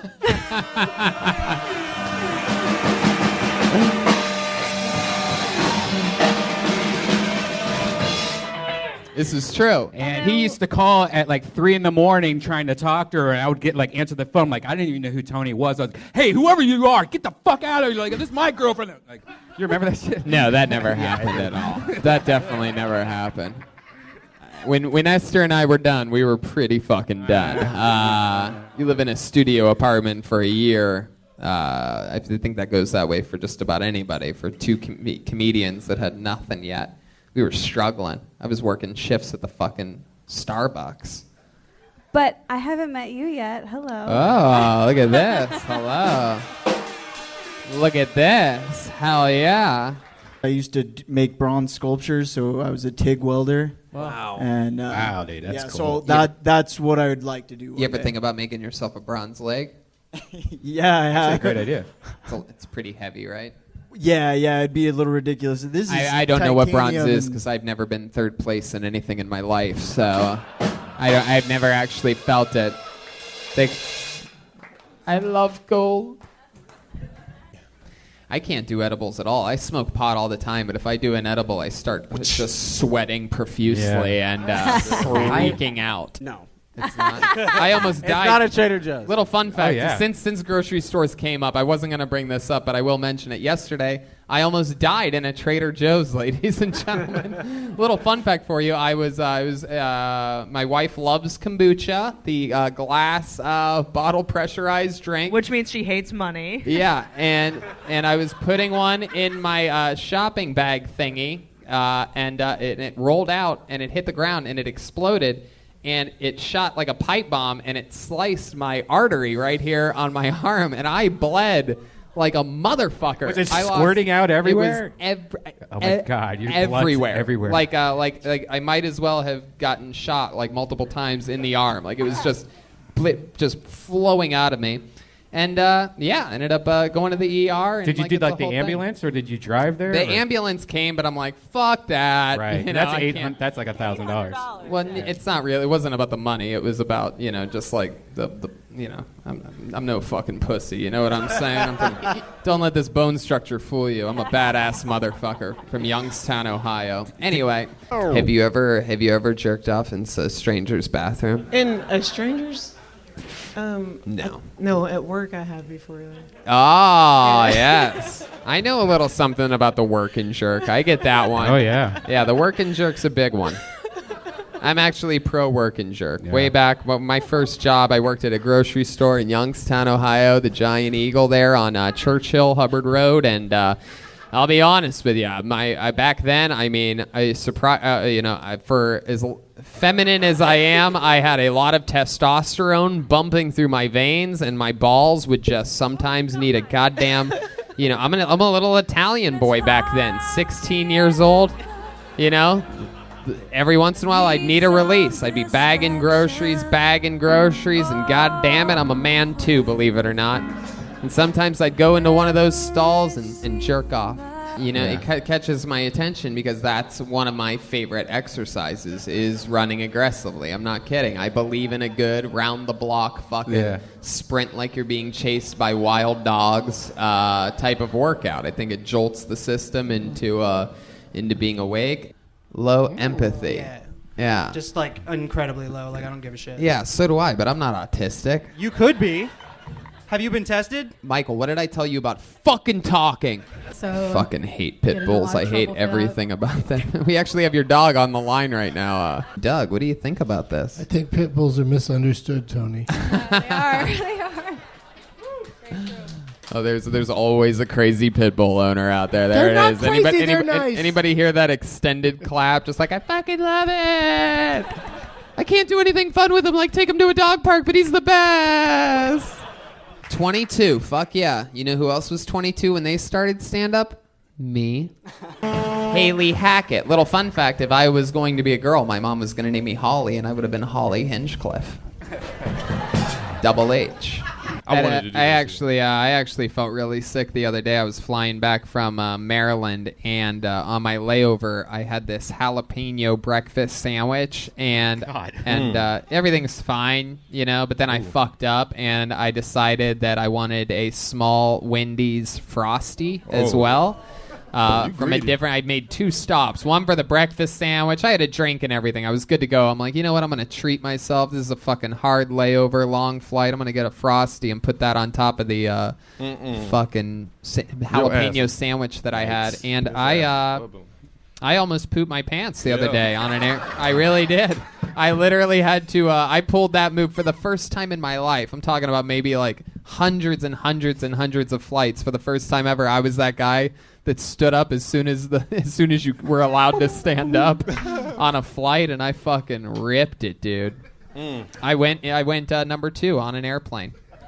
The fun fact was it was after the layover, so it was like Baltimore all the way to Phoenix. Wow. There's a 50-minute flight from Phoenix to Los Angeles, and I just had to shit in that 50-minute span. Like, what your name is? Ethel? Yeah. I ain't know they make Ethels no more. They still make Ethels? It's my grandma's name. Oh, my bad. Is it really? She's 100 years old. Yes. Yeah. Shout out to my 100-year-old grandma. Oh yeah, shout out to her. She'll probably be dead soon. She's from Oldstown, Ohio. Hey, though. So that was fun, right? We got to spend 3 weeks with the loved ones. You know what I mean? Which reminds me, sexual performance issues are more common than you think. Oh, wow. Jessica, that was a fun set. I love you as the aunt in Netflix's Sabrina the Teenage Witch. That's for my wife loves that show. She's out there. Thank you. It is. Yep. Yeah. Yellow's good. I'm obsessed with Monopoly. I pride myself on being undefeated lifetime in Monopoly. A little fun fact for you. Yeah. How's that possible? That's how long it takes to play one game. Yeah. No, that's example. I barely get out myself. You know what I mean? I like to go to the dog park sometimes with my my wife and the dog. That's basically what I've been doing for fun. Your turn. You go close. When I saw this guy for the first time, I had just dropped out of college. I went back up in a depressed state to Youngstown, Ohio. I was hanging out with a bunch of my old friends from high school and some new friends from college, and we were all getting stoned. And these guys were cracking up in the living room, watching Vicious Circle, and I literally had an epiphany, a moment, sitting in the back of that living room, realizing this guy is in a theater in the round. He's in full control of an entire arena surrounding him, killing. I want to do this. And that is right then and there when I decided that I was going to be a stand-up comedian. Ladies and gentlemen, I present to you Dane Cook. Who was you rooting for in the Adrian Broner fight? I gotta know. I'm a Pacquiao guy through and through. Yeah, I used to go to Wild Card back when I was really, really poor because they would let you work out there all day for just $5. That is true. Yeah, they still do that. That's crazy. My wife is obsessed with escape rooms. Anytime I've realized that it's like a fucking like super shortcut. It's like a cheat mode in my relationship. If I, like for example, a couple weeks ago, I was hanging out at the Comedy Store and it was a night where I just had a podcast and I didn't have a set that night and I'm pretty busy, always working and whatnot. So I told her, I'm like, I'll probably be home at about 9 p.m. tonight.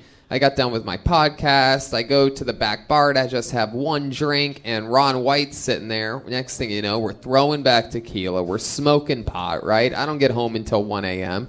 She was a little disappointed. She's like, I just wanted to hang out. I'm like, you know what? What do you say we go to an escape room tomorrow? And she loses her fucking mind. People love escape rooms. I used to have the biggest crush when I was like 11 or 12. I used to have it was like one of my first real crushes on this redheaded girl at this roller skating rink that I used to go to every Saturday. And she was the fastest roller skater, man. And she had her own skates. She had the thick wheels. Like she would just fucking glide, right? Hot redheaded 12-year-old, as weird as that sounds. But back then I was 12 too. And she was the first girl that I knew that started dating a black guy. Like I saw her skating one day with a black guy, and like the black guy was skating backwards, like holding her hands, and he had like cool roller skates too, right? And it was like he could obviously skate fast. And I'm like, fuck, this is where racism began for me. I can pinpoint it to that guy that fell in love with the girl that I had a big crush on. You ever roller skate? No, not really. Little fun fact, my favorite artist and band of all time, Pink Floyd. My biggest artistic inspiration from right here in London. I don't know. I'll have to do some stuff this week. Go find out like where they've hung out before or whatever. The very first time I ever did stand-up, I talked about it being my first time ever immediately. I really did. I'm not kidding. I blanked out on everything that I had prepared for my very first set and talked about how it's my first time and I just forgot everything that I practiced for months. But that was at the Comedy Store, and I got a job there like a month later. And, you're doing well. I handled everything properly. No? No. I need a little break from that. Really? Yes, sir. Oh, wow. What happened with the wife? Can you tell us where it went wrong? After your second marriage, I think you'll understand just fine. First of all, Che, how fucking dare you try to rub your bad, toxic life luck onto me. Right. You're as happy as you can be, right? Exactly. First marriage could last forever. Absolutely. Trained in the martial arts. I got everything Che has and then some. What'd you used to do? Used to be a wrestler, huh? Yeah, in high school. Yep. I played basketball and baseball too. All state? I mean, no, I'm from Ohio, where they have great athletes. So you were a bad athlete? No, I just wasn't, like in basketball, one of our rivals was LeBron James when I graduated. He was in my... Delay a game, go ahead and go back to the show. I mean, I dropped a pretty big name there. I was in the same class as LeBron James and Maurice Clarett, if you've ever heard of those guys. But I guess so, delay a game. I'm going to need you to pick up those names you just dropped. I mean, he asked me... All right. He looks like your manager. Wow. Doesn't he? Yeah, he does. Come on, one more time, good and loud for Brian Durkin.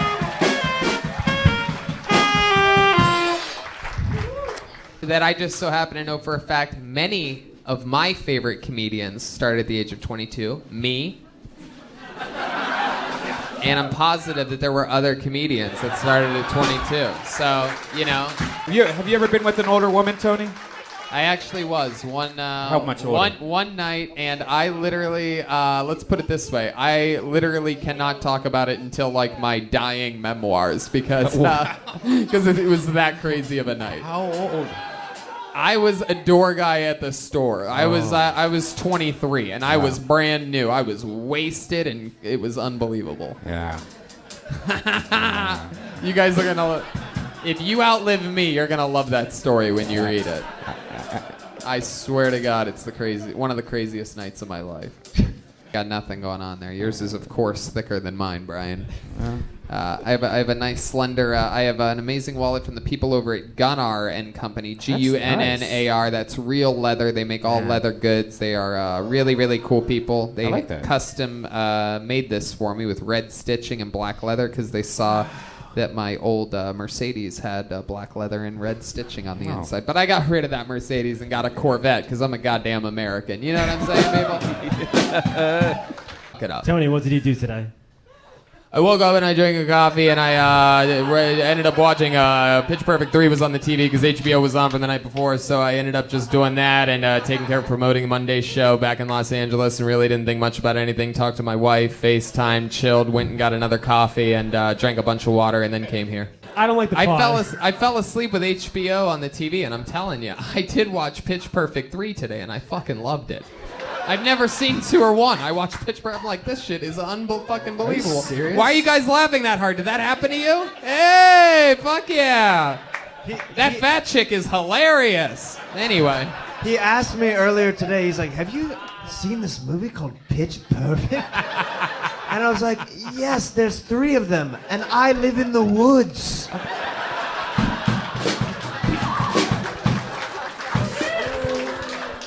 Oh, that's so funny. But Pitch Perfect, I don't know. I will not say anything about the other 2, but I'll say this: is Pitch Perfect, because I've never seen them. I don't even think I'm going to. I'm gonna start and I'm gonna end with Pitch Perfect 3. I'm gonna retire on top. John Lithgow is in Pitch Perfect 3. He literally said, it's incredible. They end the movie with the song Toxic by Britney Spears. And by the way, I'm not even joking. This is verbatim what he told me earlier. It's so funny. I don't even have to change any of the words that are coming out of my mouth. That's not true. No. Actually, what is funny is that the actual truth is that I didn't know it was Pitch Perfect at all because I caught a few minutes in to the end, so I didn't see the beginning credits. So what I actually said to Jeremiah was, I watched this fucking amazing comedy today with all these chicks singing a cappella. What the fuck was that? Have you heard of this? He was like, it was incredible. It was. I swear to God. I'm like, I don't know why, but it was fucking great. Then again, I had a fucking vape pen and a good cup of coffee, so it's like, who knows? It could be the biggest pile of shit ever. He's like, that fat girl's really funny. She's going places. I'm like, she's already places. This is the 3rd movie she's in.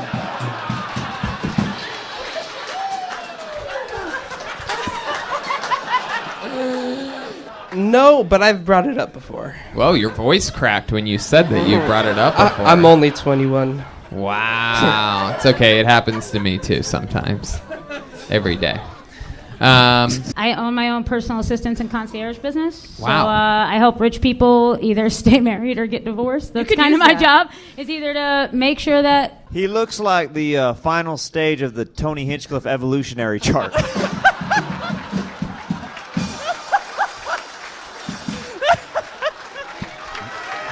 That's great.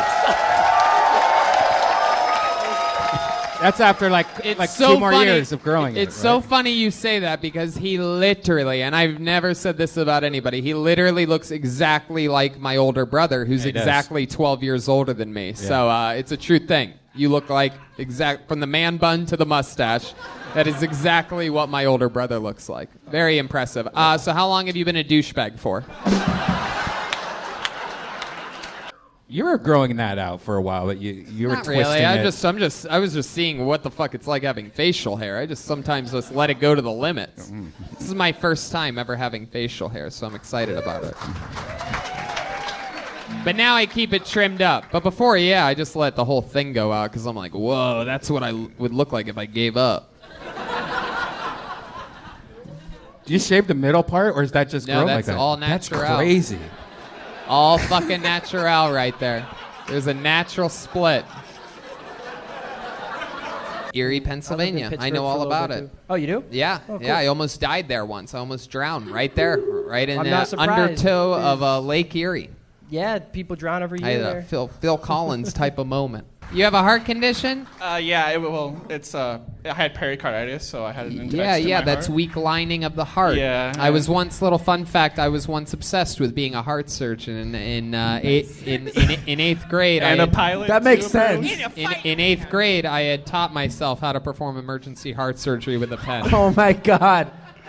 Hey, ask Joy next time she's in town. You talking about grocery stores, Yeah. my friends? Yeah. We're from Ohio originally. We were there. Kroger. We are OG Kroger Second people. job, I Yeah.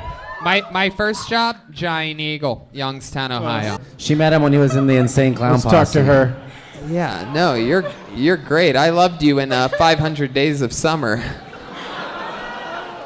The end of 500 Days of Summer. What is that movie? Hey, so When you look it up, you'll love it. All right. if you follow the trajectory of the movies that Tony's been watching on this podcast, Pitch Perfect 2, 500 Days of Summer. Yeah, Pitch Perfect 2 was 3 months ago already. 2 months I'm just ago. saying, let's keep a mental track of this. It's whatever HBO 2 plays in hotel rooms. That's my movie selection. I have a disc. Herniated disc? Bad disc? It's degenerating. Right. Which means it's disappearing. Yeah. Which means by either 30 or 60, I'm gonna have vertebrae fused. Right. Which is bad. Right. You're gonna be fine. My mom went through that when I was a kid. Awesome. She survived. So What did she do for a living? Well, it wasn't that. Her injury came because she got hit in a hit and run from a guy that just stole a car at like 90 miles an hour. Her car rolled 6 times and she survived. I was only 1 year old at the time. I wasn't in the car. I'm a bitch. I skipped that trip. Go fuck yourself, Mom. I'm not gonna die with you. My mom. Look at this guy, like fucking. This is some kind of Canadian Tom Cruise up here. Thank you. So wacky. But like Tom Cruise, if he was in like what's that fucking movie where Leo fought the bear? Pitch Perfect 2? Yeah, Pitch Perfect 2. You're like Tom Cruise in Pitch Perfect 2. Absolutely. Tony loves The that Revenant. movie.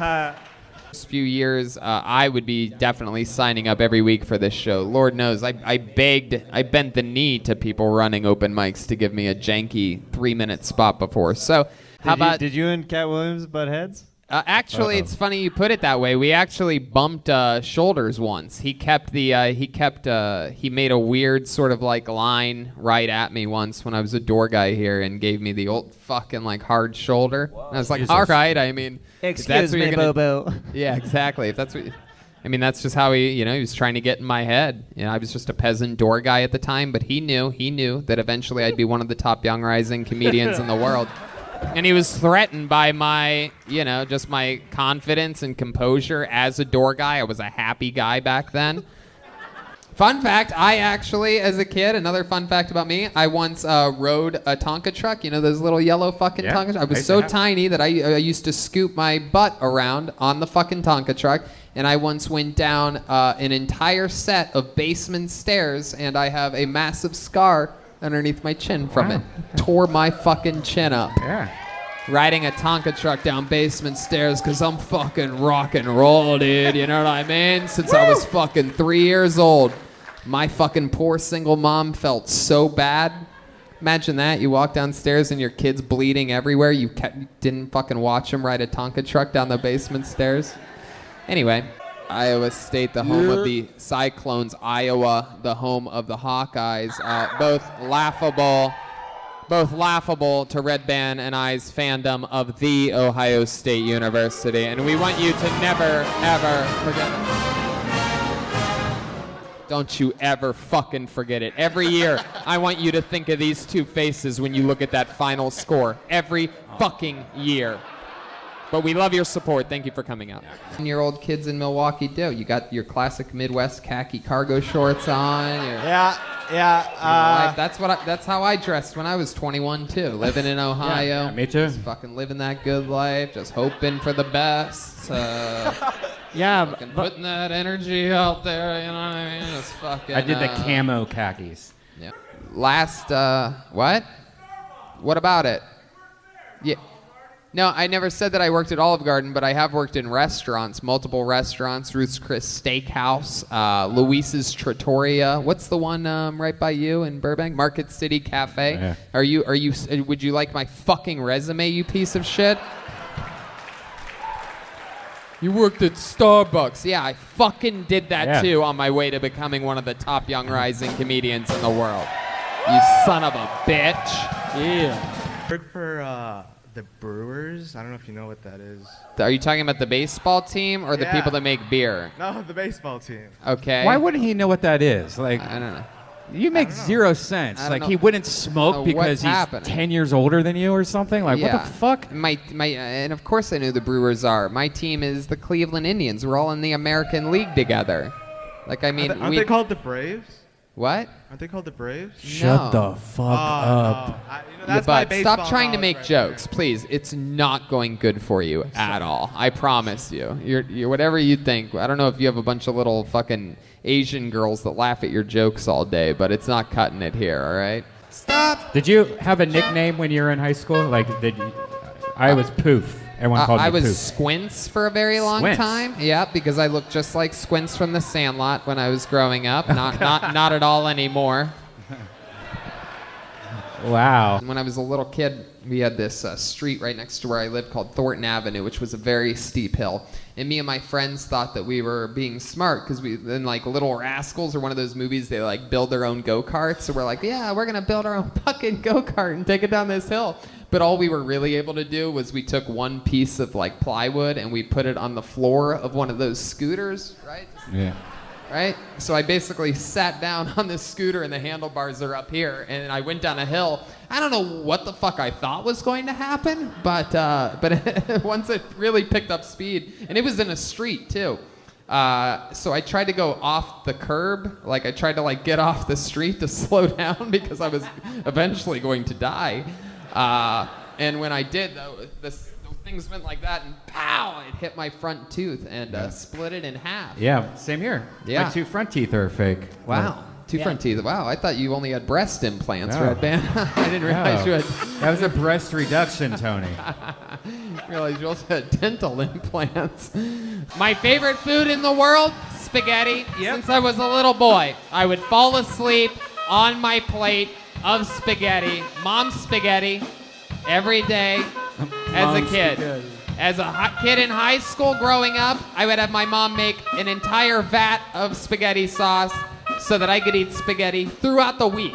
I would just make fresh noodles, take the fucking mom's sauce, eat that shit up in the Does this microwave. person exist? Eat radioactive fucking here she is. spaghetti. I married my wife after knowing her for only a few months. Yeah, there's not a couple people question it, but I just tell them you must not feel that confident in your relationship. You're So damn motherfucking right, my little friend. I like your style. Absolutely. Turn it back on and make them feel all weird and shit. Like, oh, happens a lot.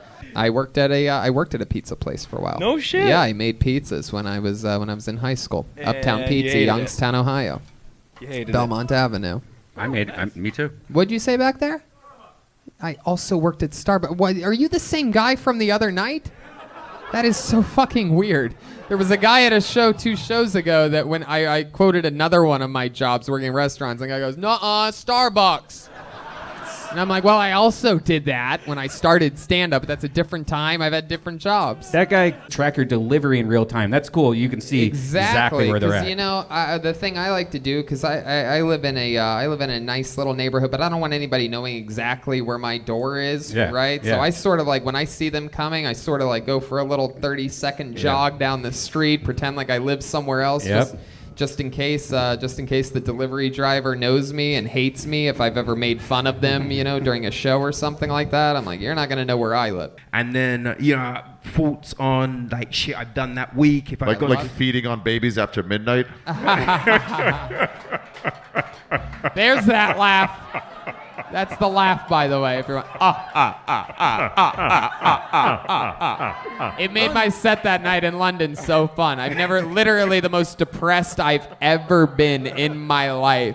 And the only shining little star in the black sky was just, I'm like, I don't even want to be up here. And then each joke, I'm like, wait, I got to hear more of that. So I'm just like, Four punchlines.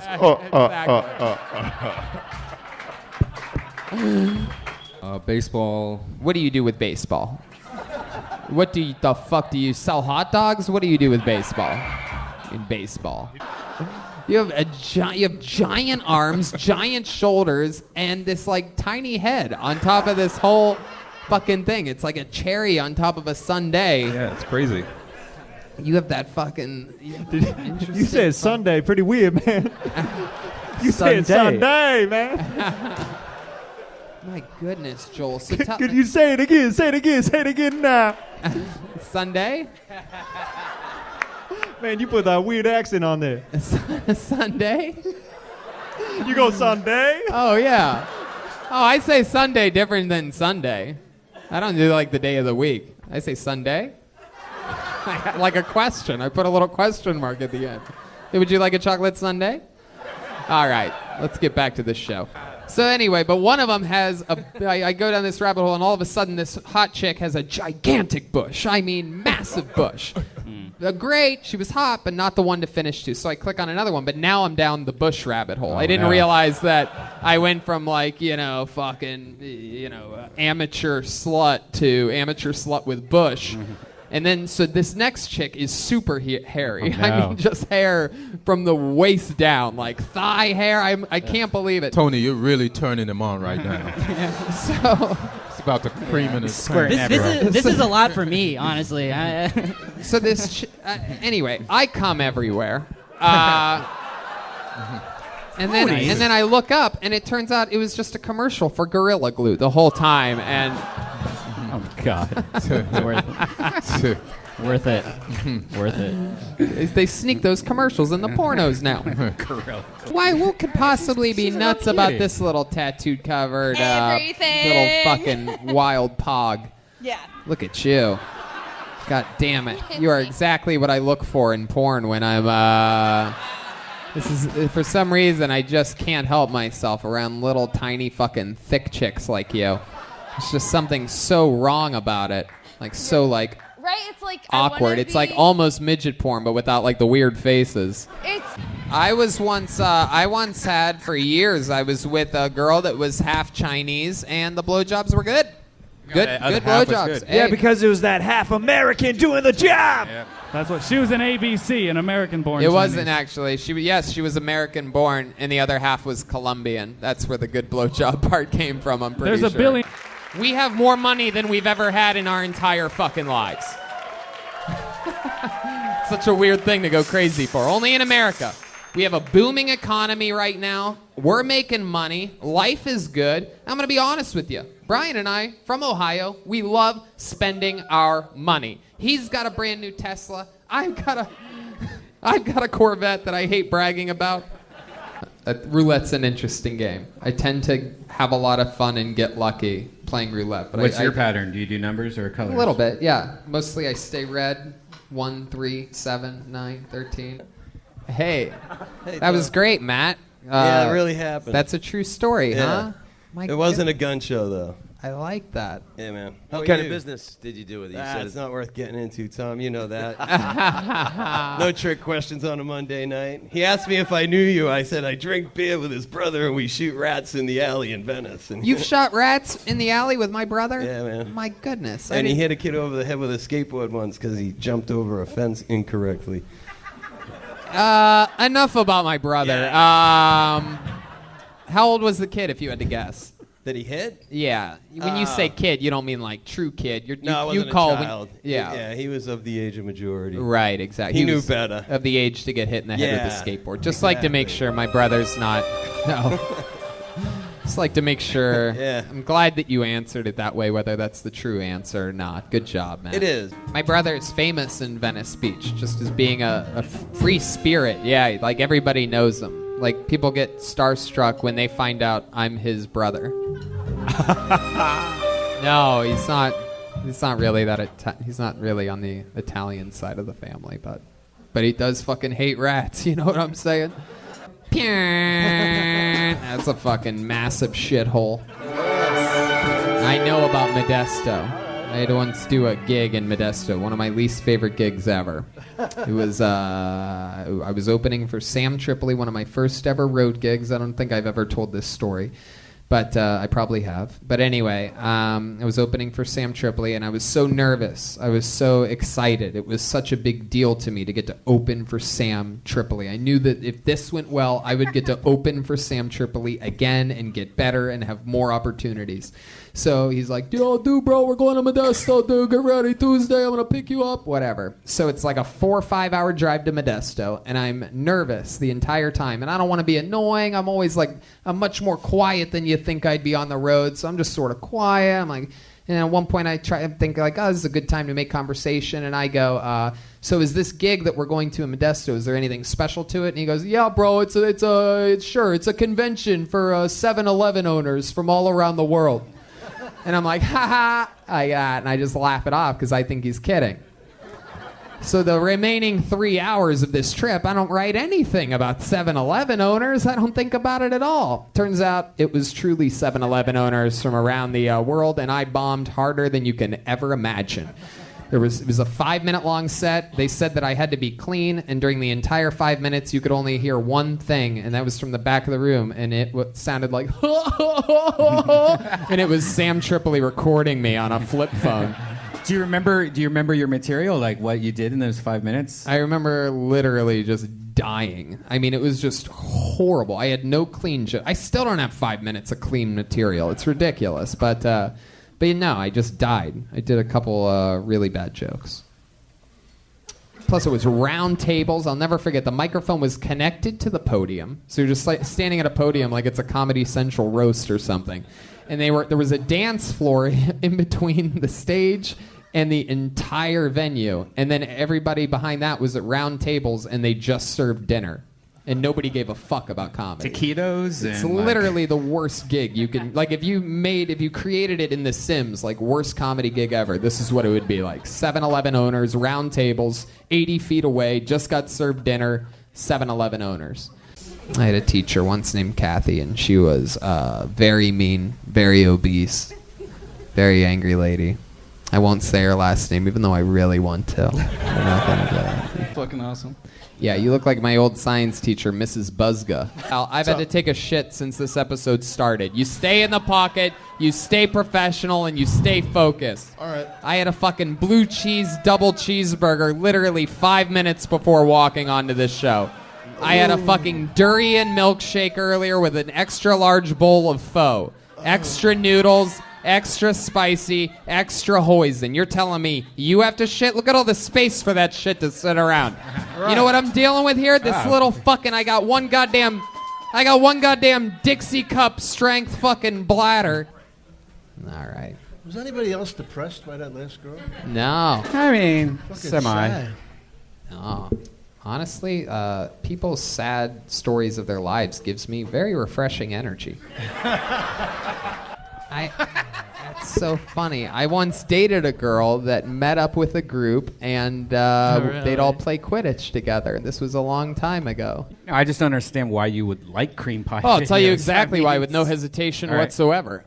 There's something about the thought of these porn stars being such filthy human beings, such bottom of the barrel, just absolute broken human beings, that the thought of one of them coming inside of the other is so mind-bogglingly wrong to me that that's what I think is hot. God damn. Like, Gnome saying all one word. It's actually the name of me and my friend's Guitar Hero band from years ago. Gnome saying. That was the name of our band, and really? the mascot was like a lawn gnome. Yeah, Guitar Hero. We used to have a band. I used to play in a band on Guitar Hero. We would save it and we would beat the game. Anyway. The Beatles Guitar Hero is the best. Find out a little bit more about me every episode here. Just little tidbits. Like I was in a real band on Guitar Hero. Nice. 13 years old, absolutely. I remember when I was that age, I had That's this. a young age, isn't it? No, it's not. Anyway, no. so when I was 13, I had this Hawaiian Tropic magazine. Remember those things? It was like the suntan thing. Those were the good old days. Fun fact, when I was that young, I used to, instead of masturbating normally, I would do this thing where I would plant my hand in the ground and fuck it, missionary position. And I would just finish right there. I'd put like a little paper towel down right there, and I'd just fuck my hand in the mission. It was my favorite thing. But so basically, I would have the magazine open on the ground, and I would fuck it, and I would just look right in the girl's eyes and just fucking. I've never said that before in the history of the show. I guess Sydney just. Great. Some people are looking at me disgusted right now. You can go fuck yourselves. So in kindergarten, I was known as Big Head. That was what everybody called me. That was my thing because, and it's true. I had the same size head. Everyone knows this that knew me as a very young child. I had the same size head then that I have now. Like I literally came out. I was, you know what I mean? Like as a little kid, I was basically 3.5 feet tall and with this head. So the same exact head. So if you picture like that's my legs, that's my body, and that's the top of my head. So it's the same size head. And I was Big Head, and it affected me deeply being called Big Head at such a young age. The entire school, because kindergarten was part of 1st through 8th grade, so I was Big Head to everybody. Like even the older kids would go, "Ha ha, look, it's fucking Big Head." Needless to say, in combination with the rest of my insane upbringing, it created a monster deep inside my spinal cord. And from then on, starting in 1st grade, people were then afraid to make fun of me for some reason because I was vicious. Because of my big head, I turned it into a positive. Do you remember some of the things you used to roast, like the one? I would just make fun of everybody viciously. Way before they could make fun of me. They'd be like, "Hey, what's up, Big Head?" And I'd be like, "You fucking faggot. Why don't you fuck your mother, you piece of shit? Fucking loser-ass bitch." Like, I had nothing. I had no real writing skills, but I would just say key words and attack aggressively like a fucking black bear. Well, audiences love jokes about Arby's. I take a little bit of offense. I am a die-hard Arby's loyalist. I'm sorry. I'm from Youngstown, Ohio. I know a lot of people are against this, but... You know, if I'm going to eat fast food and I'm committed to feeling like shit for a few hours, I choose Arby's over almost all of them. Arby's There's something is not bad. about a delicious beef and cheddar with the onion bun. A special sauce on there. There you go. Yeah. Of course, Brian is a fan of every fast food place. So except Burger King. Fuck Burger King. And every special sauce as well, right? Absolutely. You pee everywhere? You sit down to pee? I prefer to sit down. It's more comfortable. Yeah, I agree. I agree. I do that sometimes. Fun gigs in Texas that I did with Joe Rogan. We did sold out arenas. That looked amazing. Yeah, man. no big deal. Just doing 30 minutes all by myself in basketball arenas. You fucking fucks. Yeah, last That year. is awesome. Yeah, I haven't been on Steel Vengeance yet, but I rode the Maverick and Top Thrill Dragster both the days that they opened for the first time. Oh, really? Yeah. Nice. Me, the Magnum. Risky business back then. Back Didn't somebody die at Cedar Point on that water ride or something? Nope, that never happened. Okay, but No, I once went to Winnipeg and they didn't give me the proper paperwork, so I got kicked out. This was like 8 years ago. It was crazy. so you got removed while you were already there? Yeah, it was really bizarre. It's because they didn't get me the paperwork, so they're like, just say that you're coming here to visit a friend, and Oh yeah, they're real sly. yeah, it Like was that. one of Yeah, those. yeah. So I'm like, yeah, I'm just here to visit a friend, and the immigration guy's like, oh, just for one night, huh? And I'm like, yeah. What's weird about that? And he's like, everything. Yeah. And he's like, what do you do again? I'm like, I'm a comedian. He's like, okay. And he Googled my name, and it's like, Winnipeg tonight, one night only. Tickets, few tickets left. Yeah, the old. So yeah, they're like, you're not allowed to perform tonight. You got to fly. You get your flight in the morning. We're gonna send Canadian Mounties to the show to make sure you don't perform, and if you perform, you're gonna get arrested. I'm like, I'm never fucking coming to Winnipeg again. Yeah. This is so cool. I can't believe we're on High Street right now doing know. a show. So surreal. I mean, it's just so surreal.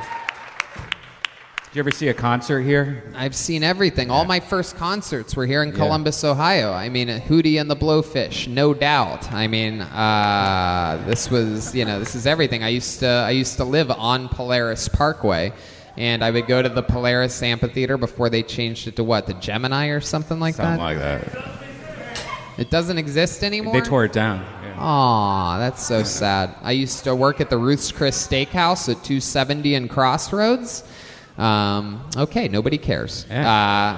One of my first friends on the planet, I know for a fact he's never done stand-up comedy before. I never would have. He's been to Kill Tony multiple times, and he's never signed up. He signed up. He just got pulled out of the bucket. This kid punched me in my mouth on the first bus ride of my first day of first grade. Ladies and gentlemen, one of my first friends ever. We're all grown up now. Make some noise for Michael Andrasic, everybody. This is exciting. Did you really say that? You called him a pussy for not getting on the bus? Is that It real? was something exactly like that. I think Bobchi was with you, right? Your grandma? And I'm like, I remember being like, why'd you have your grandma walk you out to the bus? What are you scared of walking out? And I was just looking back on it. I was Wow. just deeply psychologically damaged because my mom, who had already raised 5 kids, and I was the youngest, she's like, you go out there and you fucking stand on the sidewalk and you wait for the fucking bus by yourself.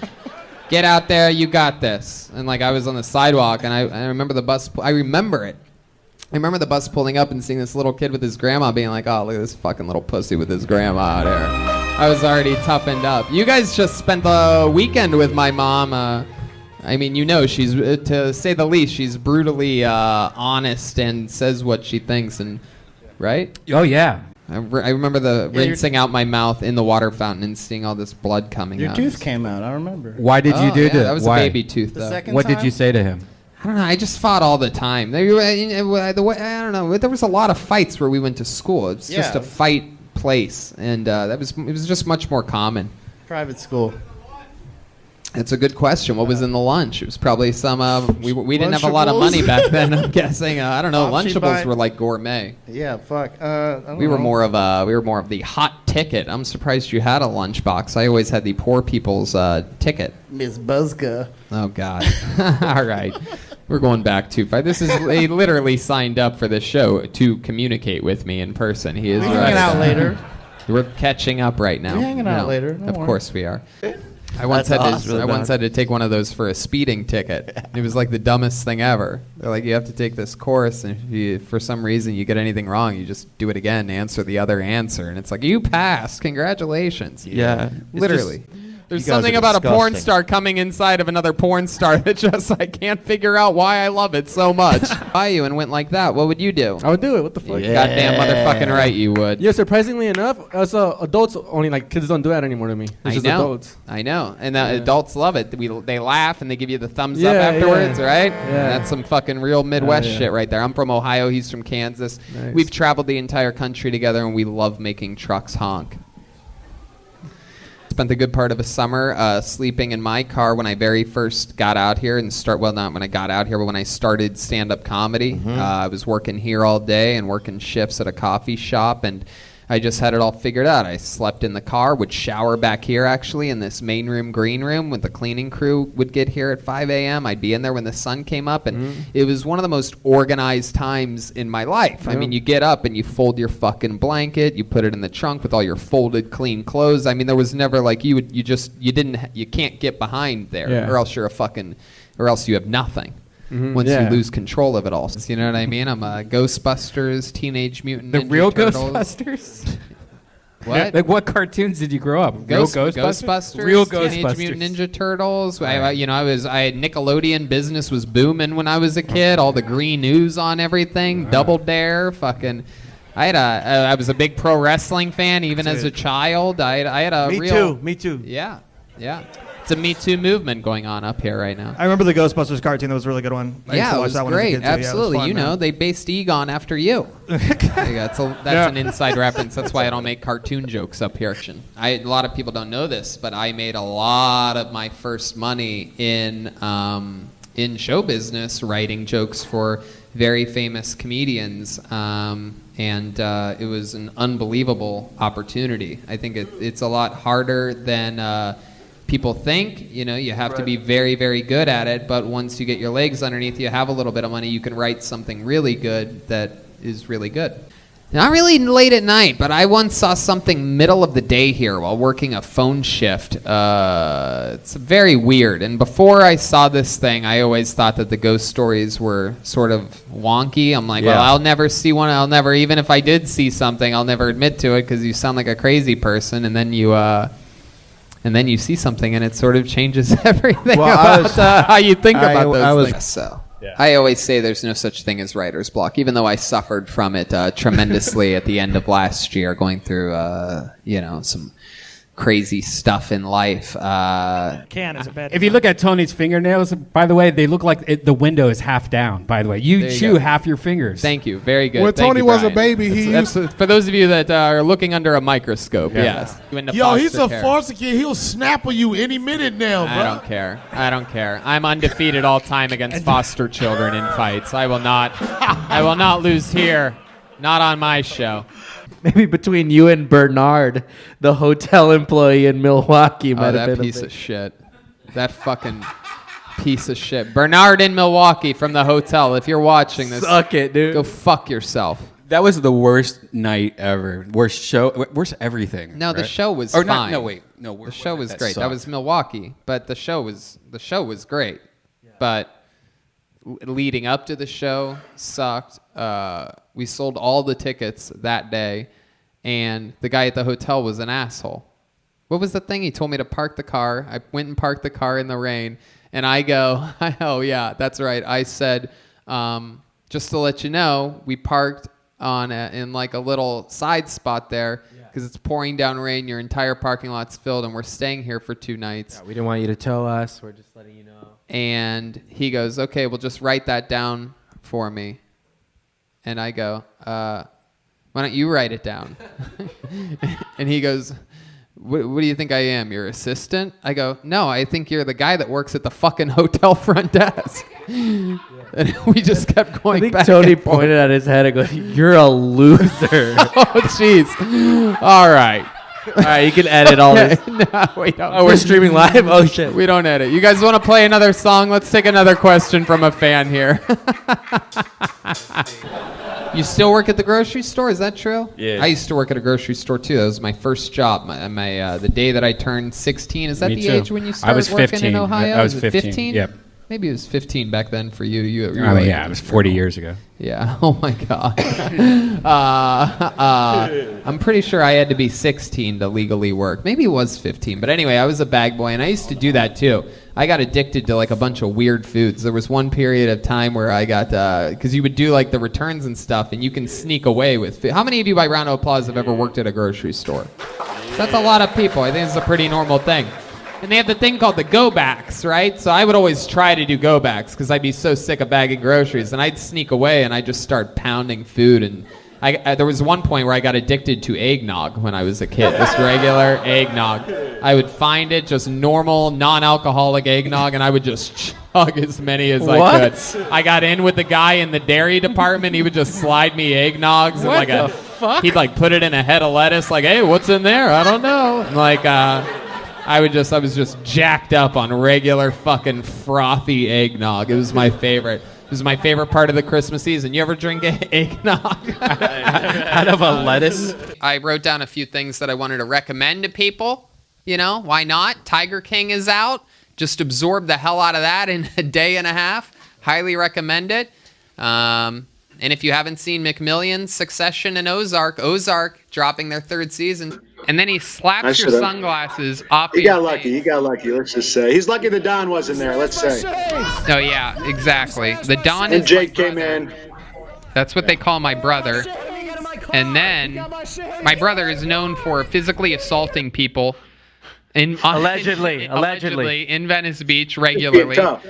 A fun fact, my brother, also from Youngstown, Ohio, all-time undefeated in fights, 214-0. This includes, one time he beat up 7 guys at once with a dog leash, a dog chain. They had circled him in front of our old house in Youngstown, and he had there was a chain that they would attach the dog to, connected to a tree, and when they encircled him, he grabbed the chain off of the tree and started spinning it around, Kill Bill style, whipping guys, and beat up 7 guys at once. He's a legend all around the world. He's resourceful.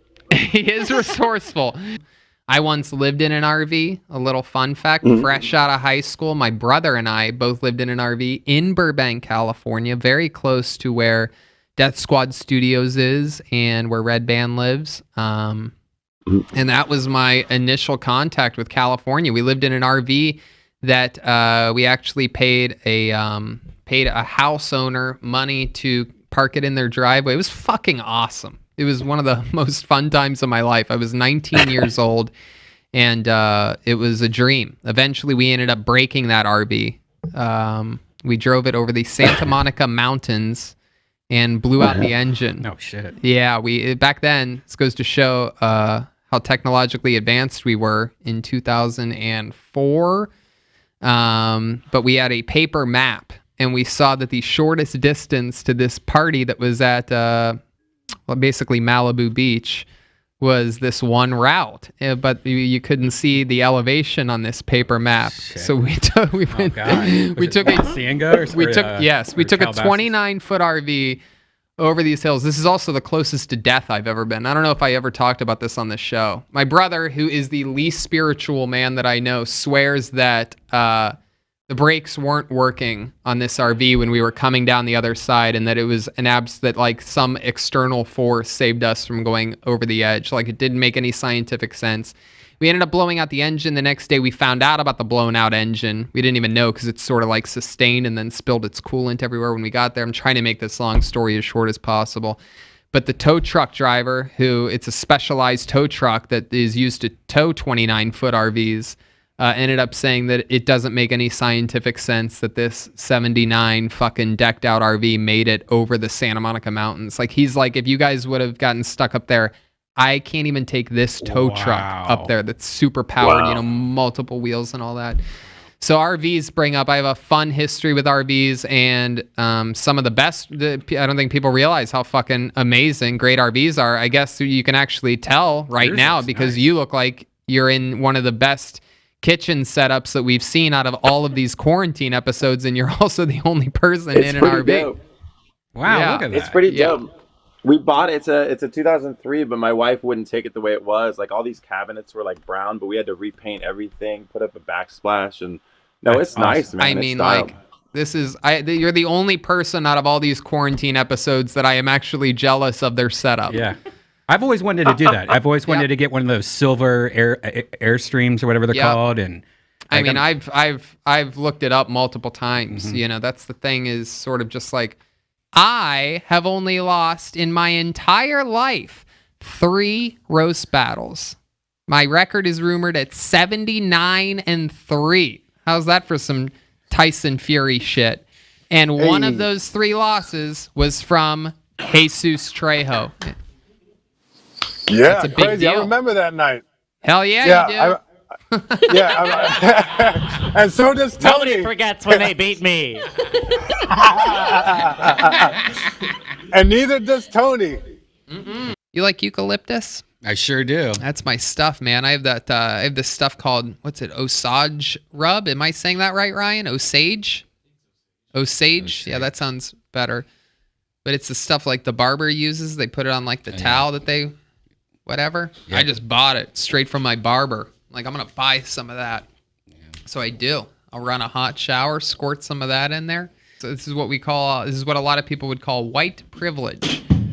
Absolutely. I'll say speeding, and they'll go, yeah, speed is what I got you for. I go, what'd you get me for? And they'll go like, they'll be like 48 and a 35. And I go, yeah, you 48, you got that on a radar? That's what I'll say. And I'll go up with my voice like that. You got that on a radar? And then they'll go, and like this guy the other day, he was literally like, well, I didn't get you on my radar exactly, but I was pacing you out. I have my own system. I've been doing this a long time. I go, all right, I trust your system, but 48, sheesh. I mean, my speedometer here is pretty big. It's a pretty big monitor I got there on my lovely car. The burritos as well, the breakfast. Oh, the burritos. breakfast. Well, that's the only time that I really eat at McDonald's is for breakfast. I'm 3 a.m. obsessed in the with morning. their fajitas, even though they and people make this joke a lot about and then I had diarrhea. Well, I'm the kind of guy that I don't get diarrhea off of anything, not Chipotle or crazy food or this and that. But my goodness, if those McDonald's fajitas on the airplane don't wake me up from my sleep an hour in, and I have to. I'm sorry, people. My booty hole is burning. Oh, it really is. It's just out of control. But I still, even though I know that an hour after eating it, I'm going to have diarrhea, I can't Still help like it? myself. The breakfast fajitas, and they have this disgusting packet of salsa that comes with it. They call it mild picante and spicy. Yeah, we had fun last night. Mitch and I'll just come out and say it, we smoked DMT last night. Wow. We did. Yeah. And Mitch smoked a lot more than I did. I fucking went to a place, and then I looked at Tony, and I said, "Oh, you're a bad person." Wow, you saw that with your mind's eye? I saw his soul. Oh, fuck yeah. You don't even need DMT for that thing. That's very true. You could just do this show and find out. How did Tony act on DMT? Was he talking about himself still, or is he? No, he did say he wanted to watch more reruns of the show, though. That is true. I do love watching reruns of this show. There was a certain duality to it, though, because like even though he scared me, I still like grabbed onto his shoulder. He wouldn't let go of me. And I was like, "You're my anchor, Yeah. and I need you because I can't go to this place again." Yeah, I was keeping him, even though I'm a dark spirit, I was keeping him right where he wanted to be. So, when people smoke DMT, they see God. Tony just sees himself. One of the days, one of the nights I was out coming, I think I was coming from one of the shows, and I drove by what I thought was Mitch's Jeep, and the guy was actually shaped like him. I got next to him, and I rolled my window down, and this is a true story. I was like, Mitch! And the guy had headphones in, and he turns and he looks at me, and he goes, "The fuck did you just call me?" He thought I was calling him a bitch, but it wasn't you. I don't know if you know this, but my grandfather built the Pennsylvania Railroad. Really? Yeah, he was the designer of it. Oh, what about the B&O Monopoly?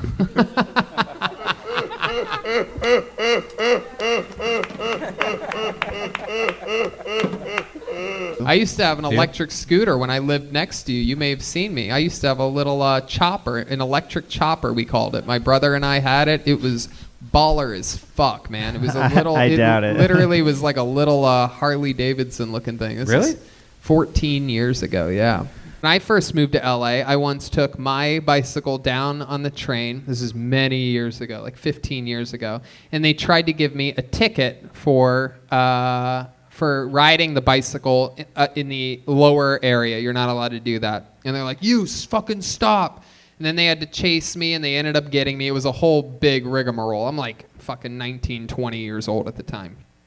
And they're like, "We're going to write you a ticket. Give us your ID." And I'm like, "I don't have an ID." And they're like, "Okay, well, give us your information." And I immediately realized that I can lie, right? But I'm like halfway through the thing, lying about my information for this ticket. I had already said Tony Hinchcliffe, and they're like, "Give me your address."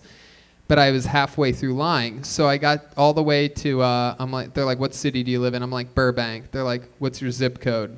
And I'm like, fuck, the only zip code I know in LA is my actual zip code. So I told them 90210.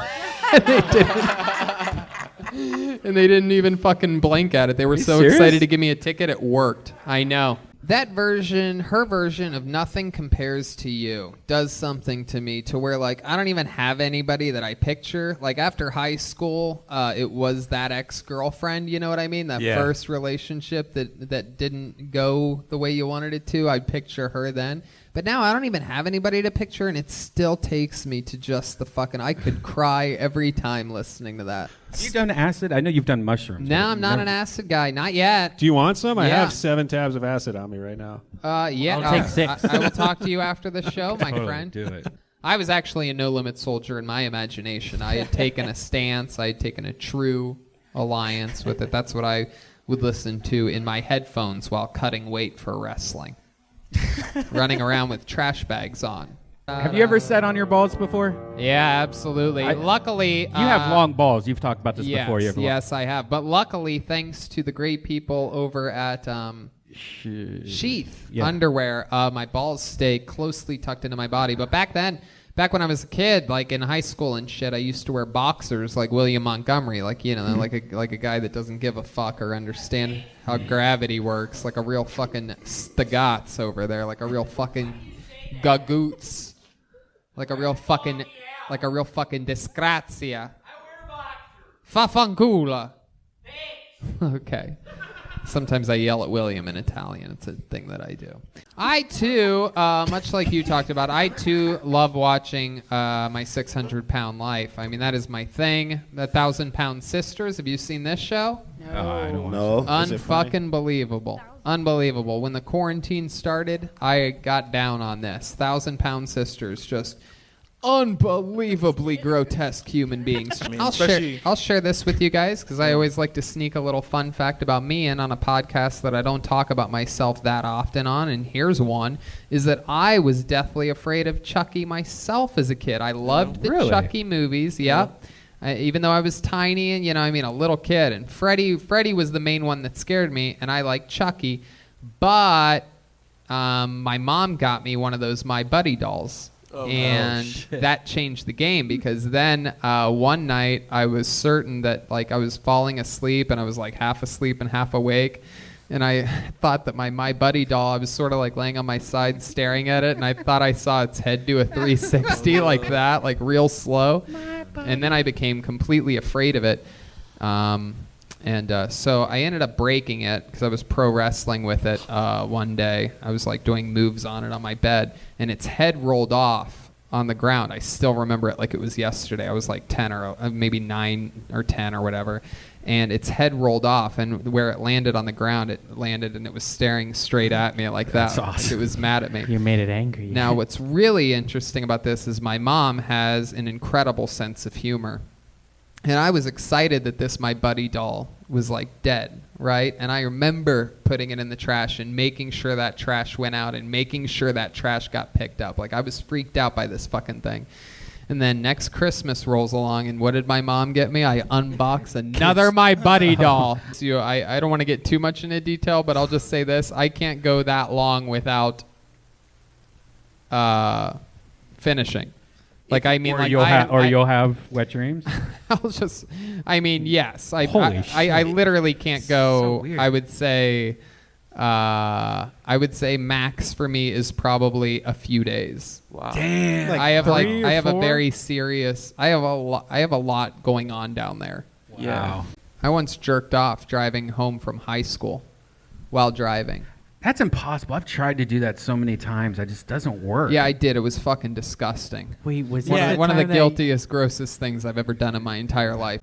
I had a crazy nightmare the other day. This creepy doctor, and all he kept saying, his jaw was wired shut, but he was vomiting through his teeth. Oh, and he just kept saying, "I'm Dr. Koo." He wasn't Asian. It was an old white man, sort of looked like Walter Figg, and he kept saying, "I'm Dr. Koo. I'm Dr. Koo," and just spray.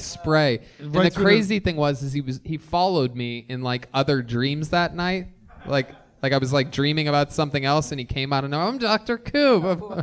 I woke up that morning and I Googled Dr. Koo, and obviously, of course, a bunch of Asian people just started flying on my screen. I have one that happens once every few months where I'll have a hair in my mouth and I'll pull the hair out, but it'll be extra long, and I keep pulling it, and it turns out that it's tied to the thing in the back of my throat, and I'll yank it, and you feel that, and it's That's horrible. I know, I start freaking out, and then I wake up. It freaks me the fuck out. Yeah. I had dreams where I was flying, and you know how you normally wake up when you land? Yeah. I didn't. Yeah. Instead, the camera zoomed out to me on the ground, and then it rolled me over, and I'm in a coffin, and I'm watching my family watching me in an open casket, and and you're it's long form. Wow. Long. It's not whoa, and then you wake up. It was it felt like it was 45 minutes of me watching each member of my family, and the camera's on the open side of the casket, so you see me laying there and them just coming up and looking so. It was all long. Dude, when Melrose was on fire, I was like, these conservatives are right, dude. Everything they said. and I went and bought a gun. I love it. And it's fucking Absolutely. awesome to have one. What kind of gun did you get? I know. I got a Fun fact, that night I went and bought another gun. Let me leave for It was a 10 girl? minutes. That actually happened Yeah. to me recently. I had a crazy guy that was on meth, and he started. He went on the. I was at a meter, busy street. We'll say Beverly Boulevard, right? And I was at a meter, and I get back into my car. I'm on a phone call too at the time, and so I'm not really moving, but I prepaid the meter, so I'm like, I'm just gonna chill here. And the guy has no shirt on, one of these ripped fucking Latino. I mean, totally methed up though, totally like Breaking Bad, like fucking Tuco Latino guy. You know what I'm talking about back there. And he has his shirt in his hand, and he starts like detailing my tire. He's like, man, these tires are way too awesome to have this kind of like dust on them, man, or something like that. And I'm like, it's okay, pal, you don't have to do that. Oh, he's pal. Like, yeah, whatever. And he's like, no, I'm gonna do it, man. It's just from the heart, I'm like, no, seriously, if it's from the heart, it's gonna have to be. I don't have any cash on me. I cannot pay you for this. And he goes, I don't need your fucking cash. I'm a zillionaire. And I just rolled up the window because I was trying to complete this phone call. It already sounded like I was like in a bad neighborhood to the person that I was talking. It was like already bad and embarrassing. Window. All right. There was one point where the light turned red at the intersection that traffic was at. And I swear to God, the guy's like, it's been like 3 minutes now. And at this point I'm annoyed because I can't drive away. And I can't get him away. I've already tried, I've tried multiple times, please, man, please, I'm begging you. You don't have to do it. But, this guy could snap it, and he has veins popping out of his neck and chest and shit. And at one point, the light turns red, and traffic stops, and I swear to God, a cop car with 2 cops in the SUV stops, right next to me. But I don't want to be like, excuse me, officers, this guy is cleaning my tire. Right? But instead, I gave them this sort of like that because I just wanted to be quiet. And the guy looks right at me, and I'm like, I point at that guy cleaning my tire, and I give him the old, I don't know what the fuck this guy's doing. We got a switch in a Corvette. But I didn't say anything. And, what? But the cop basically looked at me like, fuck you, buddy, because we've been defunded. Who gives a Go shit? fuck Right, yourself. exactly. I hate making the bed. Does people do that? Do people do that still? Everyone else does it. I do it every single day, and I live an organized life. Yeah, Even I do it makes it. you feel good every day. Even I do it. I gotta buy a new bed every day because it just flames up. Right, well, you're fire. Yeah. You're fire. Mattresses are very flammable. Yeah, it's good. You really don't make your bed. I mean, I'll put the blanket back on the bed. You know, but I'm like, unless people are coming over, well, you have I a don't think. weird setup. You eat dinner. Well, in it's your also my bed and kitchen shit. table, You yeah. have clothes all over your room. No, your no. walls are made out of shelves of clothes No, that you yeah. never wear. Yeah. I have My more t-shirt- t-shirts my than Don t-shirt Barris collection's for some out of reason. control for sure. It's very bizarre. It's time to take a trip to Goodwill. It's already been done 3 times this year. Wow. Yeah. Where do you keep getting these shirts from? People send me shirts, and He then I actually make lives at a shirts. Goodwill. You know, I'm constantly buying shirts. It's I thought about it, bro. Yeah. So it was 2002. I was Favorite Christmas It was memory. 2002. I was in the 6th grade and shit. And my mom had bought me a computer, and this is when I found out Santa Claus wasn't real. Because You take that back. it was my favorite Christmas because I got a lot of shit, but it was also heartbreaking because she couldn't figure out how to hook my computer up, so she had to call my uncle. So Christmas for me didn't start till 1 p.m. And I was sad as shit. And then later on that day, she told me Santa Claus wasn't real, that she buy all the shit. How old were you?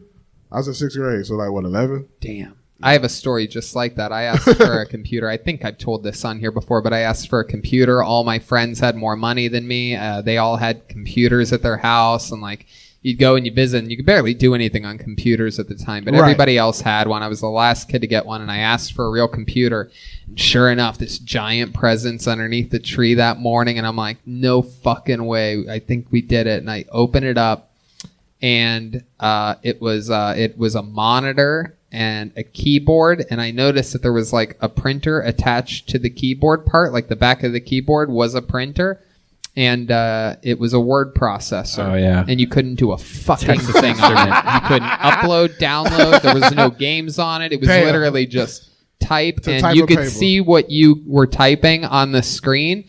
and you had the choice to either print or not print, and that was it. It was a fucking wamboozle. I'd rather would have had nothing at all than this stupid fucking word processor. I got the same thing. I got that. You guys got word processors, and I got an 8-track player when I was in 6th grade. 8-track. An 8-track player. Honest to God, I rather would have had the 8-track player, even in fucking 1990 or whenever it was that I got that thing, because it was just all it forced me to do was my homework, which I hated more than anything. It doesn't sound like that thing really did anything. It didn't do a fucking It's just thing. it's And you just know a what? In typewriter. retrospect, and almost immediately, actually, I felt bad for my mom. You know, it was one of those things where it's like, fuck, where you really realize, like, oh, you're poor, and, you know, your mom, like, might not be that smart. Could she see the disappointment in your face? Dude, I mean, Is it like one of those things where you open it up and then you're like, yeah. fuck. Oh, immediate. Oh, I would complain about it relentlessly. I mean, I was such an asshole. That is the thing, is I took Italian in high school, and those two things have nasty crossovers. Miss McVicker, one of my least favorite teachers. Nastier of all time. crossover than Ellen Iverson. Never learn Italian from an angry Irish woman. I promise you, it just doesn't work. Okay, I'm a Gemini, June 8th. Tell me what's going on with me. June 8th, you are... Same birthday as Kanye West. You're a mid-Gemini, so for It's the day you, Anthony Bourdain hung himself.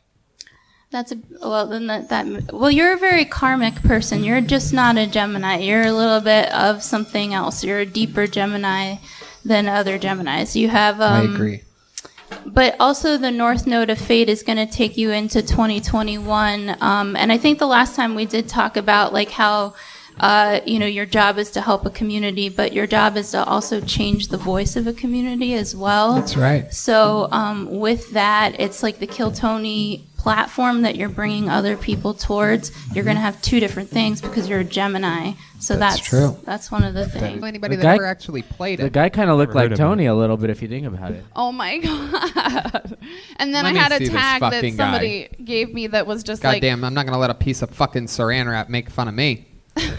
What do you mean it looked like Tony? Let me see this fucking thing. I mean, he was tall and skinny. Oh, what the fuck is this? Whoa! That does look like me. I'm Daddy. Oh shit! Oh, wait, that looks Tony like me. does look I can like already you. see the cover of this. I can already see the cover of this episode. That was Chris's joke. Oh man. That looks like you. Don't So wake much. Daddy. That's me. Wow, look at that. Now, I know Goodfellas, absolute front to back, every single word. That's what I used to watch on every sick day when I was a kid. That's how frightening my childhood was, is that when I was 9, 10, 11, 12, on sick days, that's what I would watch every single day. In Ohio, for example, you know, like, who's a wrestler by their names. Like, you know, fucking, who were the guys? We had two football players at our school. They were twin brothers, Colin and Kyle Brubaker. Both linebackers that just smash you right over the middle, but they got ran over by Maurice Claret our junior year. Oh, not all. She's using Microsoft Word processor sometimes. Microsoft Word processor. Don't bring up word processors. Oh Tony my once got one God. for Christmas. He hasn't forgot about it. Oh my God! You guys know about that? Yeah, we know everything, Tony. Yeah, there's nothing Excel left. spreadsheets. I have a Honda Fit. Oh, I hate Honda Fits. I hate them so much. Do you drive like shit? You can't help it. That's why people hate Prius drivers and Yep. because there's no acceleration. There's Yeah, no you can't peel out. It's the worst. Yeah. Do you ever go in the far left lane on the freeway? I mean, when I get up there, you know what? Don't do it anymore, please. I'm an Please. excellent Can you fucking tell all driver. the Honda Fit people to stay the fuck out of that lane? You just don't belong there. That is the only When time we that have the Tony meeting, is I'll- far left is on the highway. There you go. Absolutely. For those of you that remember my political views, I'm not far left very often, except for on almost all social issues. But look at these idiots running this fucking city now. Have you ever been with a prostitute before? I have not. No. All right. Have you? Jesus, good question. Wow. Way to spin it around. But again, no, I'm with you, Carter. Now, I was in the Christmas play when I was in first grade. I was the star of the play. Wow. But I wasn't the actual star. I was just a star. I was a decoration, it turned out. Like, I was really excited. And then they just put a piece of yarn over my neck that had a star, and the star was in my chest. They're like, Tony, you just stand in the corner the whole time. You're going to be... I'm not even kidding. Sounds like a joke, but it's not. You know, I've never told this story on stage of any kind before, but I will say it, is that when I first moved to California when I was 20 years old, I was living with my brother for a little bit, and he had a friend. We would sell pot to him, basically. Sell little 20 sacks at the time. And the guy had just gotten a tattoo. You know, back then, this is a long time ago, 16 years ago, or whatever. And when you were selling pot to somebody, you would want them to stay at your place for a little bit so that people wouldn't get too suspicious that you're selling drugs. You don't want people just coming in and leaving. I don't know if you guys remember what it was like when pot was illegal. Anyway, the guy had just gotten a tattoo, and his tattoo said whatever year it was, like forget 2007 or something like that. And we're like, why did you get that tattoo? He's like, it was a horrible year for me, 2007. My grandmother died. And I'm thinking to myself, you got a tattoo that says forget 2007, and you're going to think about 2007 every fucking time you look at it. It was on his left shin. I mean, it's the dumbest thing ever. And you just reminded me of that. You reminded me of the dumbest thing ever. Me and Tony FaceTime a lot. That's true. He's got the screenshot. For the first time, I got to see his penis. And I realized why... Yeah, I was being funny. I showed it to him. Well, I realized why... this petite asshole is such a cunt, because he has such a big penis. So, I got you a trophy. John, will you pull it out of my pocket? You got me a trophy? Yeah, it's a horse cock trophy. Oh, look at that. Thank you. Very rarely do I ever get a trophy on this show. This is going to go right on my kitchen counter. This is going right next to my Nespresso machine. I'm going to tell you right now. Michael Lair, everybody, thank you so much, Michael. The type of friend you can show your dick to, and he'll lie and say that it's huge on a podcast. With brisket, and I don't know if you guys can tell, but I've actually gained, and it's not easy for me, 7 pounds since moving to Texas. Thank you very much. I wear it right here in my neck. And let's check on Chris Rogers' art. He's also, been drawing local Austin artist Chris Rogers drew something as well. Whoa! Look at that. Oh, shit! Me. I love it. That's me. Dude, all right. That's amazing. I'll take that. That's going to be on my wall. Dude. That's awesome. It should be in your bedroom. 500 in homage of the movie 300. There's Chris Rogers' art. Ryan J. Bell. I was just in Fredericksburg for the first time. My buddy Kyle took us to a ranch. I got to shoot guns, and I actually cut down, used a chainsaw for the first time in my life. Thank you very much. Grew 4 chest hairs that day. For those of you counting how many chest hairs Tony has, I'm up to 9. Wow, 9. Yeah. I had a guy last week. This is a true story. He asked me if he could be my security guard. He goes, "Hey, you know, Austin's crazy. It's filled with crazy people. You give me some money, I'll be your security guard." I said no. He goes, "I'm gonna beat the shit out of you." You can't even make this shit up. It's true. A true story. Like, I'm literally like, do you know any good security guards? Now I'm actually threatened for the first time by a guy who just offered to be my security guard. Oh, you greened out once in Vancouver or Right. Toronto? Yeah. Yeah, that's a real thing. I greened out at the same place that Doug Benson greened out. Yeah. They're like, hey, you got to be careful here because if you smoke too much in this place, because they had no exhaust fans, this old comedy club in Toronto, tiny, very low ceilings, and it was a dispensary in the back, but the front was, it's hard to describe, but all the smoke would stay trapped in. So I basically just didn't breathe oxygen for a couple hours. Right. It was really just I was smoking and inhaling secondhand smoke. And very unlike Tony, he walked outside and took off his shirt and Yeah. just laid on the sidewalk. No, I sat up. I didn't lay down. No, I didn't lay down. I remember very clearly sitting on that curb straight up. sweating. I was sweating bullets. Yeah. And it was like freezing cold. It was fucking shitty Toronto. No, there was a time in which when I very, very, very first moved to Los Angeles, and I mean very first, like very first. I'm like 19 years old. And I was living with my brother, who's a huge stoner. So we were smoking blunts, like blunts and blunts and blunts all day, every day. So I was just walking around stoned, having fun. And I had a small budget for a new bed, and we went to like a Costco or something like that, and there was a hammock for sale for like $45. And I'm like, wow, if I get this $45 hammock, I'm going to have hundreds and hundreds of extra dollars. Now, are you talking about like a hammock that, It like, was, you know, like it's the one of the, parachute no, it's one of kinds? the ones with like the poles, Oh, okay, like you yeah, put yeah, it yeah. together Yeah, and yeah. then you, Oh, wow. you lay in the hammock. Oh, I don't have Yeah, I that. lasted like 40 minutes in that thing, and then I slept on the hardwood floor for a couple That's days better, yeah. until getting an actual. I have this hammock that. Austin gets a bunch of great artists. I headlined a show at Vulcan Gas Company last week on a Saturday night, and they had a show after that. They had like an 11 p.m. show, and I went. The show had been over. I went back into the green room just to see if like the people that I was there with were in there or whatever. I sort of got like lost or whatever, and I walked in. There's just one guy sitting there. It's Young Dolph, Memphis, Tennessee rapper. Really? Okay. Okay. Clearly nobody knows who I'm talking about. I know the Charles, fuck- can you yeah. back me up here? You know I Young talked to him Dolph. the other day. Yeah, he cool. He cool. Oh, you did? Yeah, we smoked the square together and everything. Oh Yeah, wow, cool. man! Yeah. Black people are so cool. Yeah, we They like are. each other, dog. Scary. That reminds me. This is years ago, but I once had like this girl I was hooking up with, right?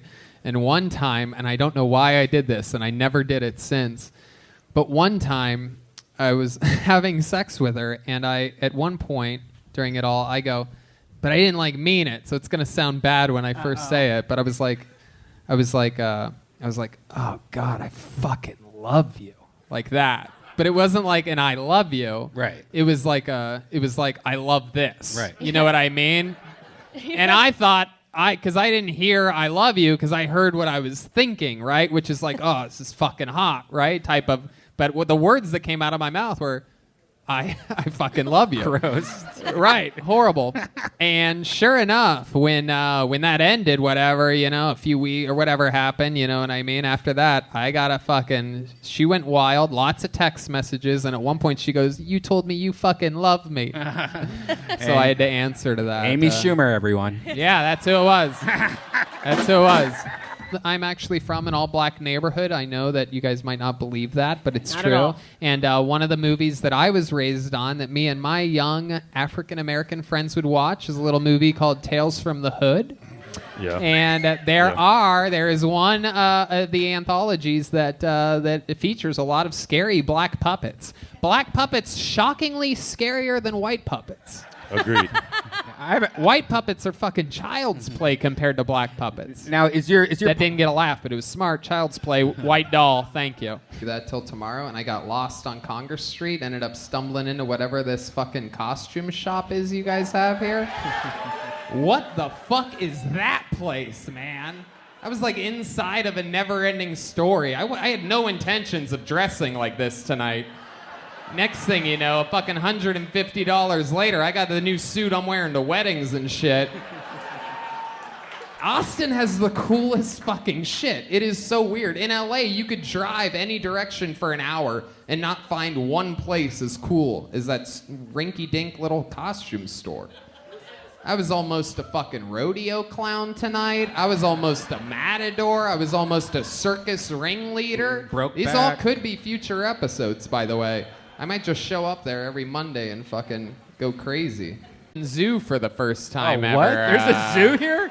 By the way, yeah, I'm working. It's definitely gonna end up in my stand-up act for sure. I don't know if you guys have visited this Austin Zoo before, but it's basically like Tiger King live, but with like the saddest, thirstiest animals you've ever seen in your entire life. If you just want to see. Is it like the LA? If you want to see a sad, no, it's nothing like LA. LA Zoo is pretty bad though. No, the LA Zoo is fucking heaven compared to what these animals are dealing with. These animals are all sweating. Like I've never seen a lion sweat until I went to the Austin Zoo. It is literally the saddest thing you've ever seen in your life. But you know how zoos are. you're daydreaming at a sweating lion, and you're like, oh, this is so sad. And then next thing you know, you're like, oh, look, a bear, and then you just run away. So by the end, you're like just ADD distracted enough to think that you had a good time, but it's really depressing. They have one nice lady that works there right at the front and makes you feel all jolly, like, oh, I'm so glad you're here to see the animals and support. And then you go in there and you're like, oh, they have that lady running the fucking con. Is it a small, like super small It's zoo? not. It's a big zoo of thirsty animals. Literally, like the parrots were like, water, water, water. Like everyone's just dying of thirst. Wow. Every animal knows how to say water in some way. The first thing we saw, I swear to God, there was a monkey with a cold rag on its head. I'm not kidding. It took the rag, it dipped it in water, and it put like the monkeys know that they're in hell. No way. It's unbelievable.